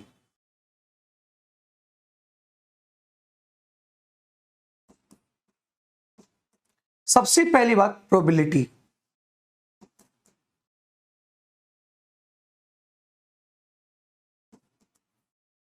सबसे पहले टोटल 12 है, तो 12 गेंद में कितना निकालना है, 2 गेंद निकालना है, तो 12 C2 हो जाएगा नीचे, क्योंकि 12 गेंद में 2 गेंद निकालना। ऊपर क्या होगा, कौन सा गेंद है, हरा है, तो हरा गेंद आपका कितना है 6 है, तो यहाँ पे हरा गेंद 6 है, तो यहां से क्या करेंगे 2 गेंद निकालेंगे, यहां से सॉल्व कर देंगे। तो सॉल्व हम जानते हैं NCR, NCR का फॉर्मूला होता है फैक्टोरियल n और factorial r into factorial n minus r होता है। तो यहां से अगर बात करें तो यहां पे अगर इधर सॉल्व करेंगे तो फैक्टोरियल 6 और नीचे आ जाएगा आपका 2 और 4, 4 खत्म हो जाएगा, तो 5 इंटू 6/2 और ये आ जाएगा फैक्टोरियल, नीचे 2 और 12 में से 10, 10 का 10 कट जाएगा तो बचेगा 11 गुंटू 12/2, 2 से 2 कट गया, 6 दूनी 12, तो ये आ गया 5/22 ऑप्शन नंबर। क्वेश्चन का लेवल हाई कीजिए सर, ठीक है, ठीक है, ठीक है। रंजन कुमार सिंह, लगातार 3 विषम संख्याओं का औसत इनमें से सबसे बड़ी संख्या से 1/3 से 52 अधिक है। इसको बाय ऑप्शंस भी अगर बनाते हैं, देखिएगा बाय ऑप्शंस ही बना देते हैं, सीधा सीधी बाय ऑप्शंस ही बना देते हैं। सबसे छोटी संख्या बोल रहा है, अगर ये 77 यहां होता, यहां 77 अगर छोटी संख्या मानता, लगातार विषम संख्या है, विषम संख्या लगातार है मतलब 2-2 का अंतर होगा, 77 तो ये हो जाएगा कितना आपका 79 और ये 79 तो ये आपका 81। अब कह रहा है कि एवरेज जो होता है वो मिड टर्म होता है, ये याद रखना कि एवरेज जो होता है वो मिड, ये दोनों के बीच इसका और इसका एवरेज आपका 79 होगा, मतलब याद रखना कि एवरेज आपका यही होगा। जब ये एवरेज आपका 79 तो कह रहा है कि एवरेज जो होगा ये 81 का बड़ी संख्या का 1/3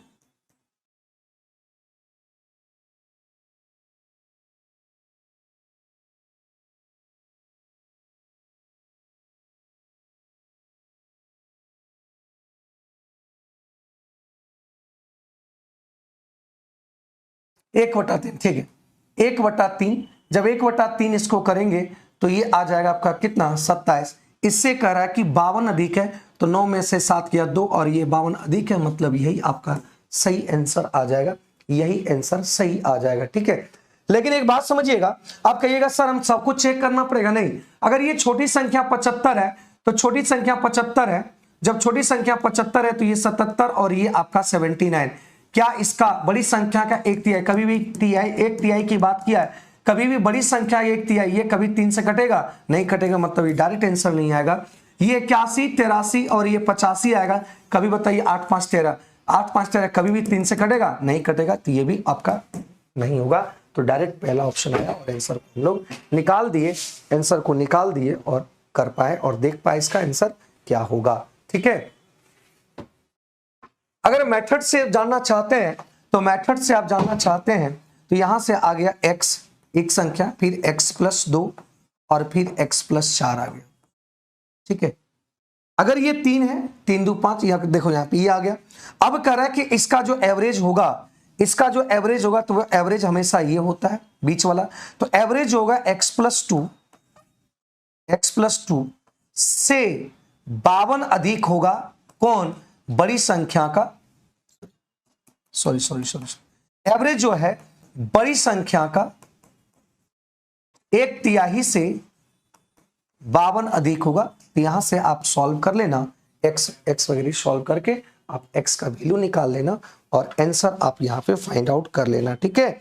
कर लोगे भाई, कोई दिक्कत नहीं होनी चाहिए यहां तक।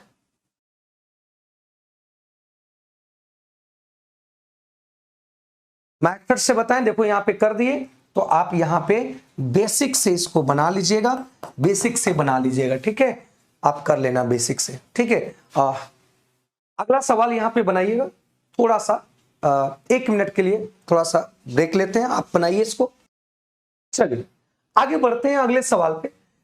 ये हो गया अगले सवाल पे कि 1200 रुपया को ABCD में बांटना है, ABCD में बांटना है और ABC में बांटना है, तो AB का मान यहां पे 8:9 है और BC का रेशियो 2:3 है और CD का रेशियो यहां पे 9:2। तो यहां से देखिए क्या होता है कि ये आपका खाली प्लॉट है, तो ये 9 और ये 9 रखाएगा, ये खाली प्लॉट है तो ये 3, ये 9 है, ये भी 9, ये भी 9 और ये। तो देखिए यहां से अगर सॉल्व करने की मैं बात करूं तो यहां पे 8 दूनी 16, 16 गुना 9, रेशियो निकाल दो आराम से निकल जाएगा, 9 दूनी 18 और यहां पे 9, पूरा गुना नहीं करना कट जाएगा, 9 तिया 27 गुना 9 और इसको गुणा करेंगे 13 39 गुना 9। देखिए यहां से 9 9 9 9 कैंसिल हो गया, तो 9 और 9 9 9 कैंसिल हो गया, तो यहां से आसान हो गया आपका रेशियो, यहां से रेशियो निकालना आसान हो गया। 16 18 27 29, 16 18 27 29, तो ये टोटल मिलकर, ये टोटल योगफल की अगर बात करें तो ये आपका टोटल 1600 आ गया, और 100 बराबर दे रखा है आपका 12,000 दे रखा है। देखो 100 ही आ रहा है ना योगफल, ये 1200 आ गया, ये 100 यूनिट बराबर 1200 निकालना क्या है, कह रहा है कि बी और डी के होने, बी और डी में अंतर, बी और डी में अंतर, तो बी और डी में अंतर हो गया कितना 21 का, और 21 यहाँ पे ला देंगे, तो 0 से 0 कट गया, तो 12 का ही 12, 12 दूनी 24 और 1 25, ये आ गया 2520, 2520 सही आंसर आ गया, 2520 इसका सही उत्तर आ गया। चलिए बहुत बढ़िया, ये आंसर आ गया। ठीक है, कहीं दिक्कत किसी को?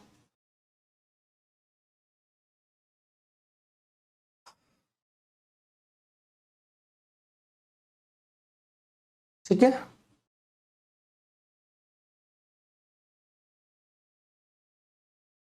चलिए देखिए यहाँ पे निर्देशांकों अक्षों के सानिमित अंतःखंड क्या होंगे।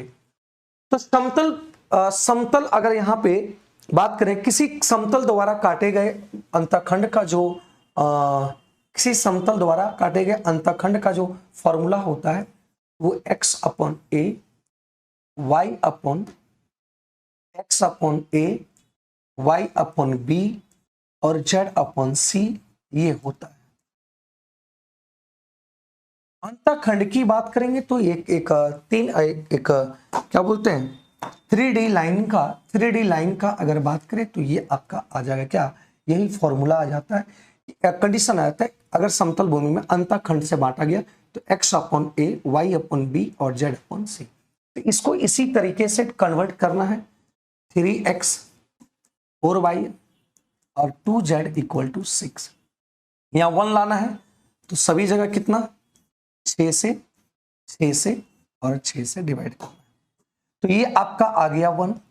अब देखिए यहां से ऊपर x चाहिए, तो ऊपर x चाहिए तो ये कट गया 2, मतलब यहां पे आ गया x बटा 2, ये पॉजिटिव है, यहां पे पॉजिटिव चाहिए, और यहां से अगर हम y ऊपर चाहिए तो ये नीचे चला आएगा और 3 बटा आपका 2 आएगा, यही ना हुआ, तभी तो ये ऊपर चल जाएगा गुना होके, कोई दिक्कत। और यहां से देखा ये भी पॉजिटिव है, जेड और ये नीचे चलाएगा और ये आपका आ गया कितना 6 बटा। इसका मतलब x की जो आपका ये निर्देशांक है, कोऑर्डिनेट है, ये आपका 2 और ये आपका आ गया -3/2 और ये आपका कट गया 3 बार में, तो ये आपका -3, तो यही कोऑर्डिनेट आ जाएगा, यही आंसर आ जाएगा। ठीक है, ऑप्शन नंबर 3 का सी। बहुत बढ़िया, 31 का इतना आंसर आ गया। अगर समतल के द्वारा काटा गया है, समतल के द्वारा अगर काटा जाए तो ध्यान रखना समतल द्वारा कटेगा अंतःखंड का समीकरण यही होता है ना।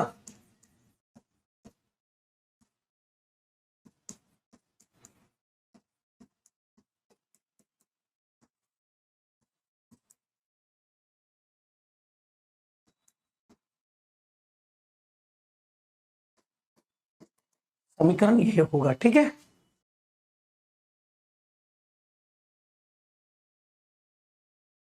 एक लंबवृत्तीय बेलन के आधार की त्रिज्या 20% बढ़ा दी जाती है, इसकी ऊंचाई को कितना % कम कर दिया जाए ताकि उसका आयतन पहले जितना ही बने रहे। तो कुछ नहीं करना है इसमें, देखो क्या करेंगे कि 20% को आप क्या लिखोगे 1/5।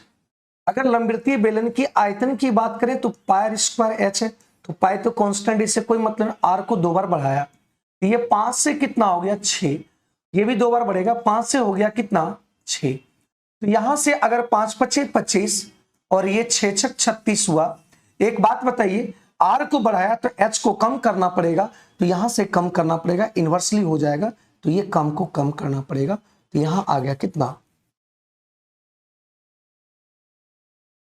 तो ये आ जाएगा कितना कितना कम हो जाएगा? 11 कम होगा।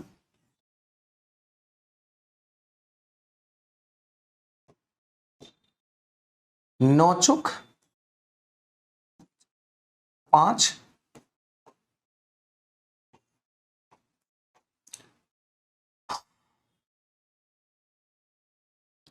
तो 27, 270, ये आंसर आ जाएगा।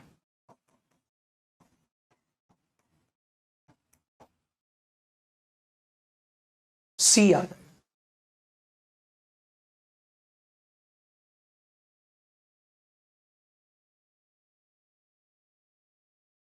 कोई दिक्कत है तो फिर से हम इसको बताने की कोशिश करेंगे, अगर नहीं समझ पाए तो नहीं समझ पाए होंगे तो फिर से हम बताने की कोशिश करेंगे, अगर समझ पाए तो आगे बढ़ जाएंगे। कोई डाउट है तो बता दो, क्योंकि त्रिज्या बढ़ रहा है, त्रिज्या बढ़ रहा है, वॉल्यूम वही रखना है। वॉल्यूम आपका ये त्रिज्या बढ़ा है तो वॉल्यूम बढ़ जाता है, तो वॉल्यूम बढ़कर यहां आया तो उसको कम करेंगे, तो एच से ही कम करेंगे, तो एच को यहां कम करेंगे, तो एच यहां फाइनल यहां 36 से कम करके फिर वही लाएंगे, तब जाके आपका त्रिज्या, तब जाके वॉल्यूम ये होगा। तो यहां पे बोला है कि 8 अंकीय संख्या है,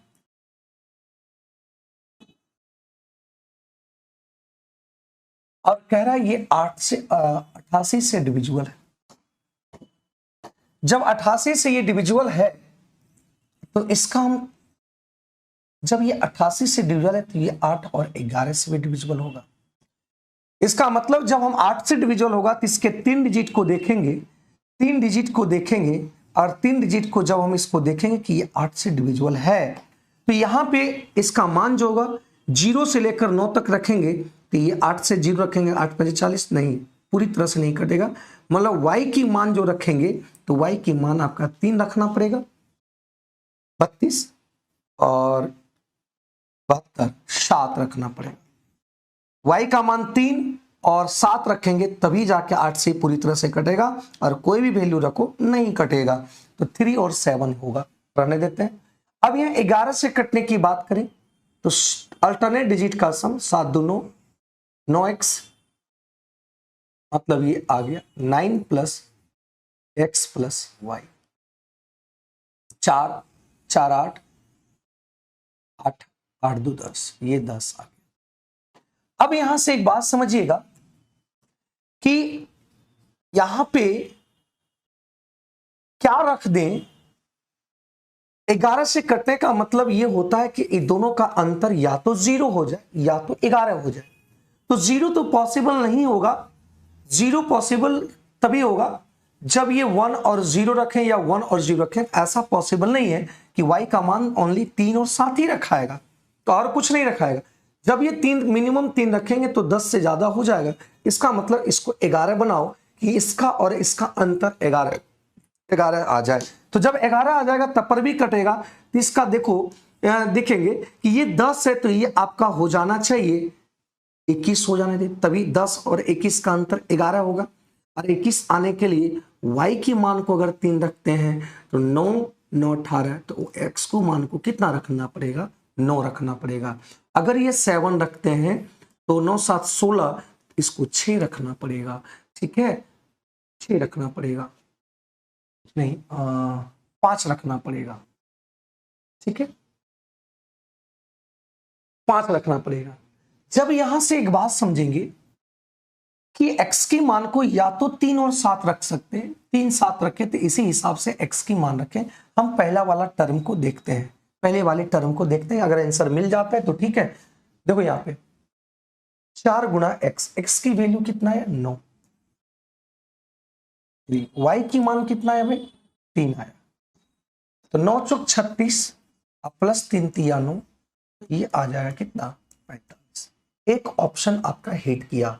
अगर एक ऑप्शन हिट किया ये, अगर 5 और 7 भी रखते हैं तो 5 रखते हैं, 5 चौक 20 और 7 21, तो 20 और 21 आपका 41, ऑप्शन नहीं मैच कर रहा तो एक ही आंसर ये मैच करेगा।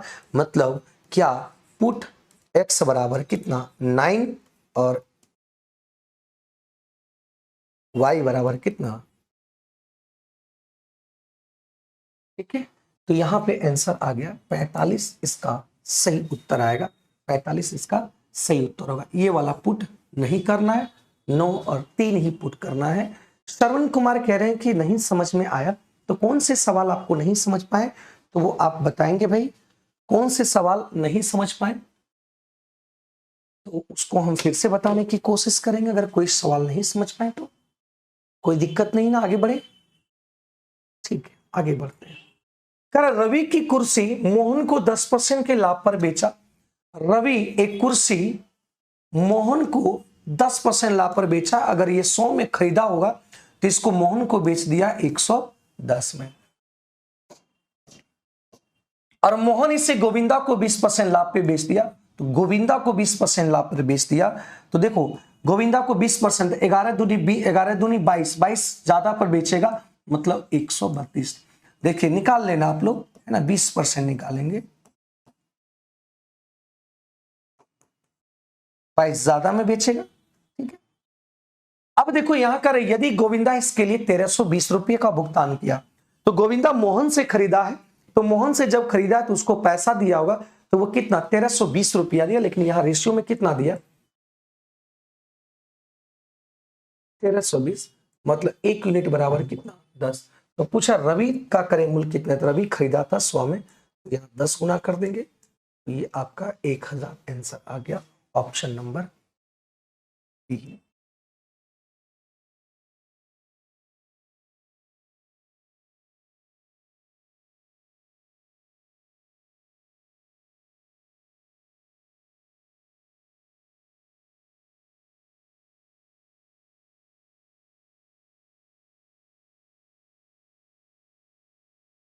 चलिए अगले सवाल की ओर बढ़ते हैं।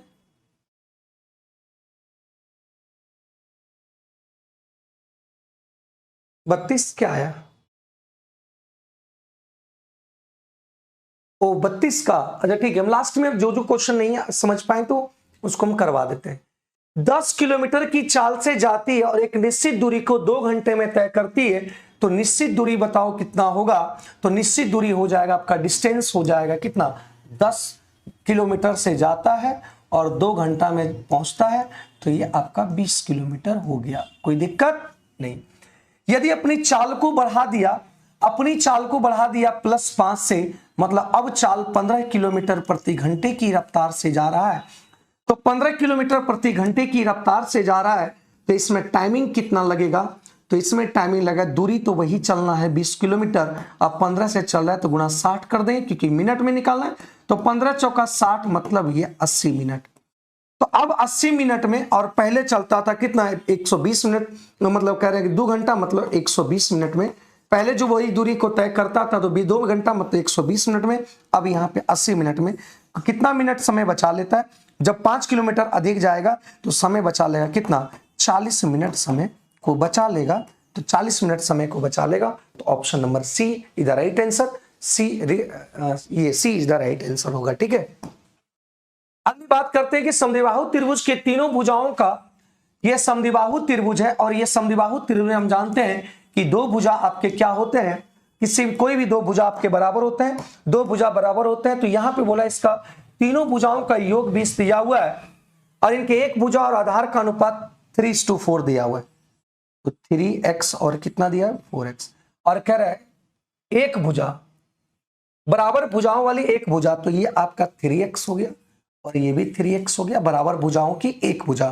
3x तो दोनों भुजा आपकी लंबाई थी, ये 4x।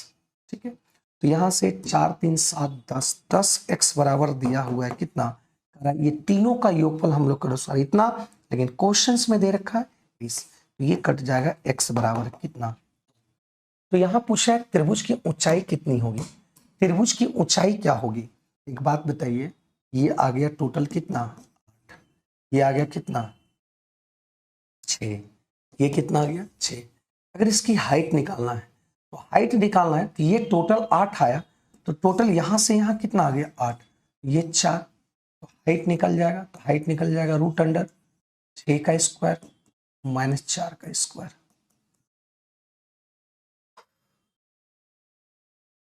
20।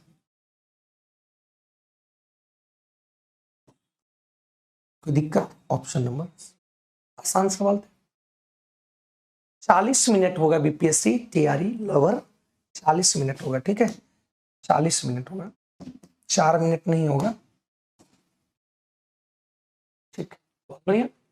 आगे की बात कर रहा है कि यदि एक नाव 5 घंटे में धारा के अनुकूल 250 किलोमीटर उतने ही समय में धारा के प्रतिकूल, देखिएगा धारा के अनुकूल, अनुकूल का मतलब होता है डाउन स्ट्रीम, तो x plus Y downstream में दोनों की चाल जुटेगा, x नाव की चाल, y धारा की चाल,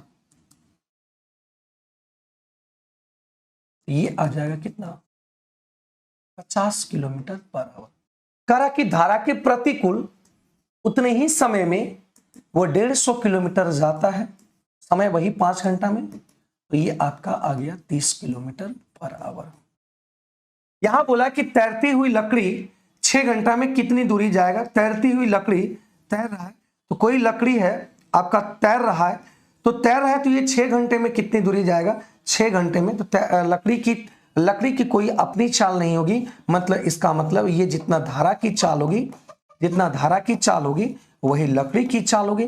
तो धारा की चाल जितना होगा वही लकड़ी का चाल होगा, तो धारा की चाल यही y माने, तो y बराबर निकाल लो, तो प्लस माइनस में रहता है, तो y छोटा होगा, इसमें से अंतर करके 2 से डिवाइड कर देंगे, अंतर 20 का 2 से डिवाइड करेंगे तो ये 10 किलोमीटर।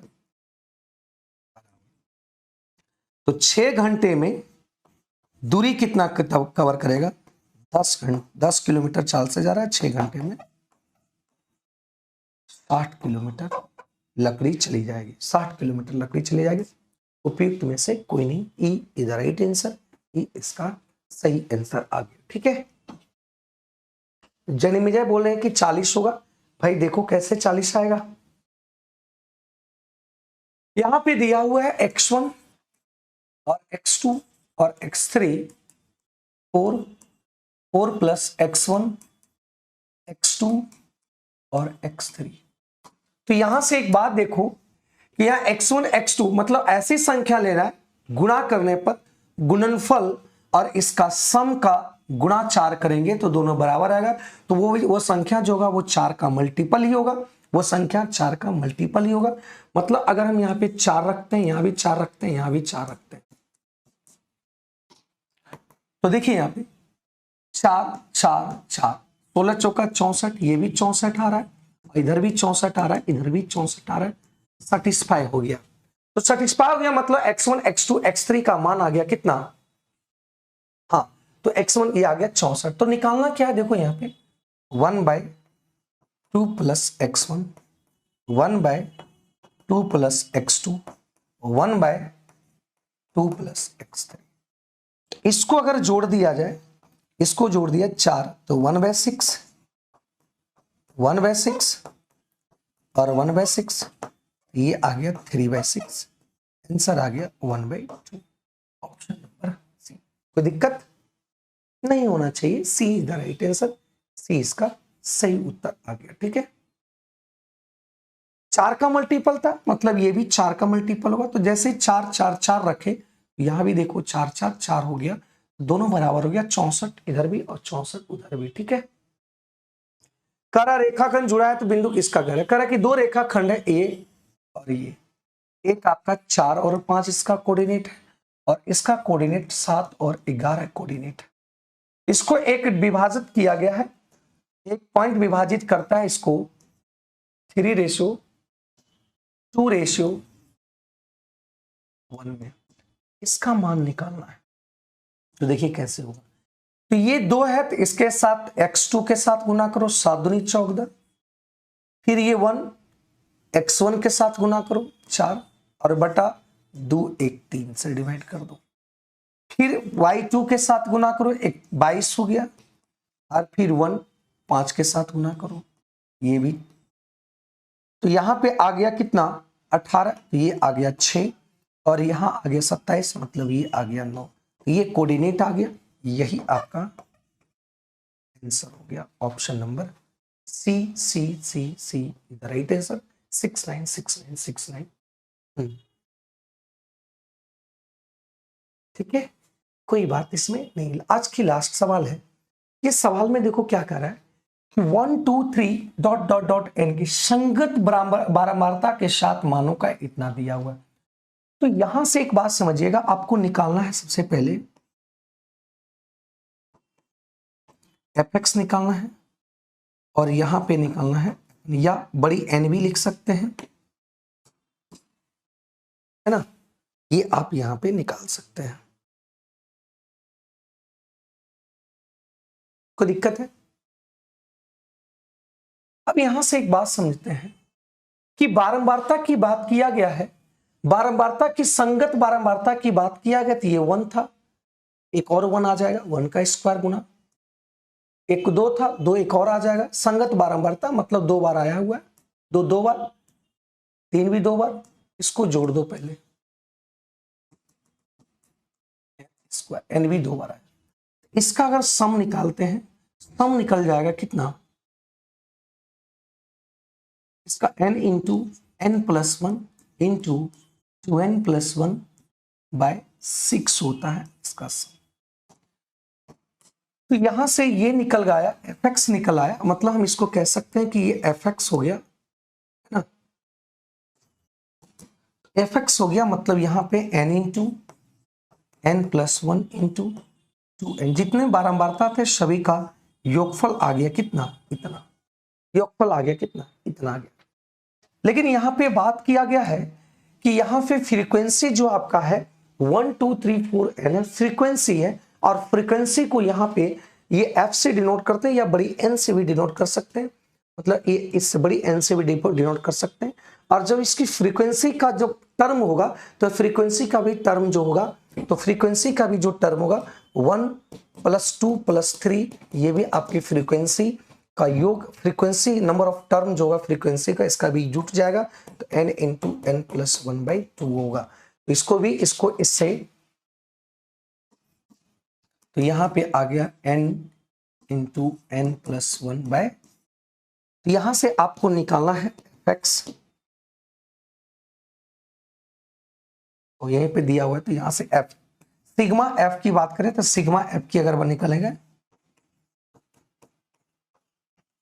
ये वाला टर्म से खत्म हो गया, ये खत्म हो गया, इतना आंसर आ जाएगा option number B, option number B आ जाएगा, ठीक है, ऑप्शन नंबर बी आ जाएगा। यहां पे देखो क्या की कह रहा कि 1 2 3, इसका बारंबारता ये दे रखा है कि 1 2 3 4 एक बार और है, मतलब एक बार और कहने का मतलब एक 2 बार है, 2 भी 2 बार है, 3 भी 2 बार है, 4 भी 2 बार है, इस तरह से n तक है। तो 2 2 बार है, तो इसका पहले योगफल निकाल लिए, सिग्मा fx की बात कर दें, माध्य बराबर क्या होता है, सिग्मा fx, और यहाँ पे होता है सिग्मा f, तो यहाँ पे इसका योगफल निकाल दे, तो ये आया, सिग्मा f की अगर बात करें तो ये आ गया, ठीक है सर, मेरा सही था, बहुत बढ़िया, तो ये आंसर आ गया इतना। अगर किसी को और भी सवाल में कहीं पे प्रॉब्लम रहा होगा, कहीं पे और भी सवाल में प्रॉब्लम रहा होगा तो बताएंगे, कहीं भी अगर सवाल में प्रॉब्लम हुआ है किसी भी पीछे में, अगर कहीं भी, तो कमेंट करेंगे, उसको फिर से हम समझाने की कोशिश करेंगे। कहीं भी अगर किसी भी सवाल में प्रॉब्लम रहा होगा तो जल्दी बताएंगे मेरे भाई, जल्दी बताएंगे प्रॉब्लम अगर कहीं है। क्वेश्चन नंबर 8 में, क्वेश्चन नंबर 8 में क्या प्रॉब्लम है,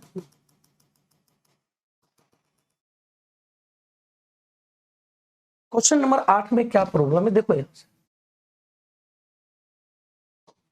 निकालना क्या है, निकालना इसका है, तो सबसे पहले इसका फॉर्मूला बताओ, x + y, और ये आ गया x² y² और -xy है, ठीक है। अब एक बात बताइए, ये निकालना है, यही निकालना है। अब यहां से इसको जब सॉल्व करेंगे, तो यहां से जब सॉल्व करेंगे तो x² y² बटा xy = 1। अब x² और y² इधर चल जाएगा xy, जब इधर लाइन लाते हैं x + y² माइनस क्या आ जाएगा xy, इधर बच जाएगा 0, कुछ नहीं बचेगा तो इधर, यहां कुछ नहीं बचेगा तो यहां क्या आएगा 0 आ जाएगा, ये आ गया। अब बताओ इसका मान 0 है, तो यहां पे देखिए इसका मान आपका टोटल 0 है, और इसका मान आपका 2 दे रखा है, तो 0 में कुछ भी गुना होगा ये कहेगा क्या 0 होगा।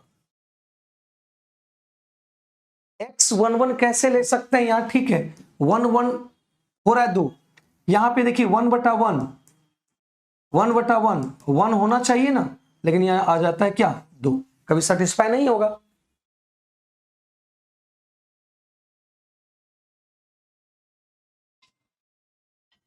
कभी सेटिस्फाई नहीं होगा।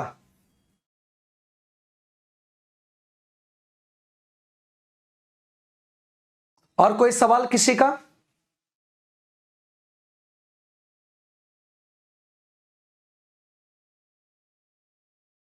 एलसीएम कैसे लेंगे भाई? 1/1 ये पूरा 1 हो जाएगा, 1/1 ये पूरा 1 हो जाएगा। एलसीएम भी लेंगे 1/1 तो 1/1 2 हो जाएगा। कैसे होगा? नहीं हो पाएगा ना। 17 नंबर।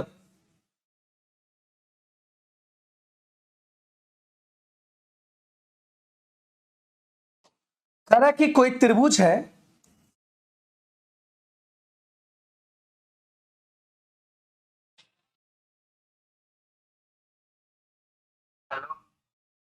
कोई त्रिभुज है ए बी सी, और यहां बोला कि ए बी और बी सी पर दो बिंदु है, आपका ये आपका डी और ये आपका ई।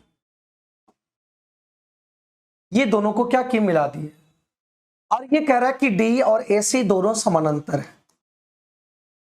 जब ये दोनों समानांतर है और इसका दिया हुआ है 3 और इसका दिया हुआ है 5।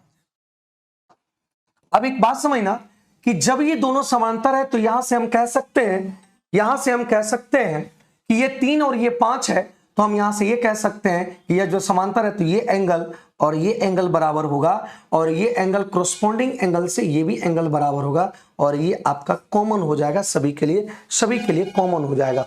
तो जब ये सभी के लिए कॉमन होगा तो यहां से एक बात समझिएगा कि जब त्रिभुज अगर ये अब ये कॉमन होगा, मतलब ये कह सकते हैं कि त्रिभुज आपका बी डी ई और त्रिभुज ए बी सी दोनों समरूप होगा। एंगल एंगल एंगल से हम कहेंगे दोनों त्रिभुज क्या होगा, समरूप होगा। और जब ये त्रिभुज समरूप हो गया, जब ये त्रिभुज समरूप हो गया तो हम जानते हैं कि इसका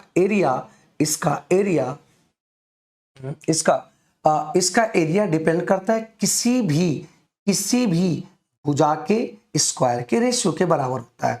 ये 3 का स्क्वायर करेंगे 9 आएगा, ये पूरे एरिया का आएगा 5 का स्क्वायर करेंगे तो ये 25 आएगा, और ये 25 जो आएगा वो पूरे एरिया का आएगा, एबीसी का आएगा, क्योंकि बड़े त्रिभुज का बेस है, ये छोटे त्रिभुज का बेस है तो ये 9, तो 25 में से 9 जाएगा तो ये 7, 16 आएगा। 16 किसका आएगा?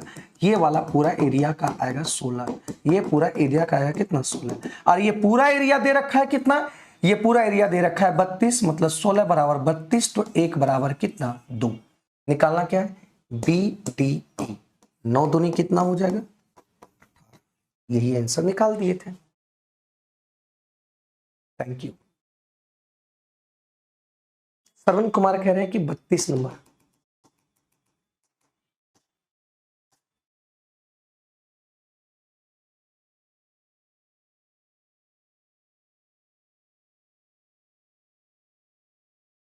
श्रवण कुमार कह रहे हैं कि 32 नंबर। चलो देखो यहां पे ये पाई आर स्क्वायर एच होता है। आर की वैल्यू में वृद्धि किया गया, आर की वैल्यू में वृद्धि किया गया। चलिए देखो आराम से समझो, आर में वृद्धि किया गया तो आर में वृद्धि किया कितना 20%, 120 गुना 100 एक आर में, फिर आर में बोला है कि 120/100, और एच यहां पे ज्यों का त्यों है।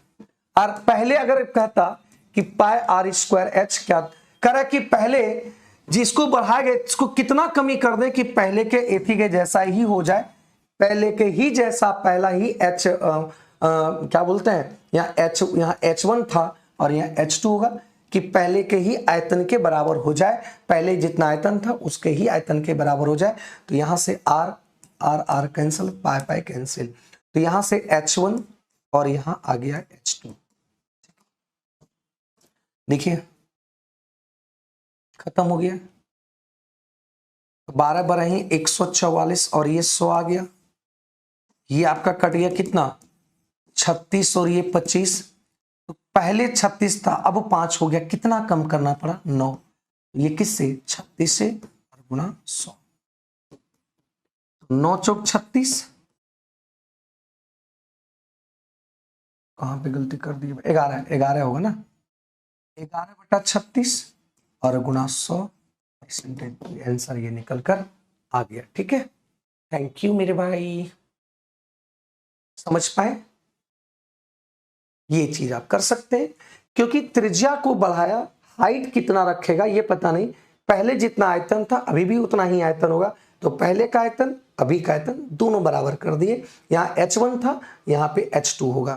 ठीक है, तो यहाँ से H1 H2 का रेशियो इतना आ गया, पहले H1 था अब H2 आ गया, पहले 144 था अब 100 आ गया, तो 144 से कटे 3625, कितना कमी हुआ 11, ये आंसर आ गया। ठीक है, चलिए थैंक यू, थैंक यू।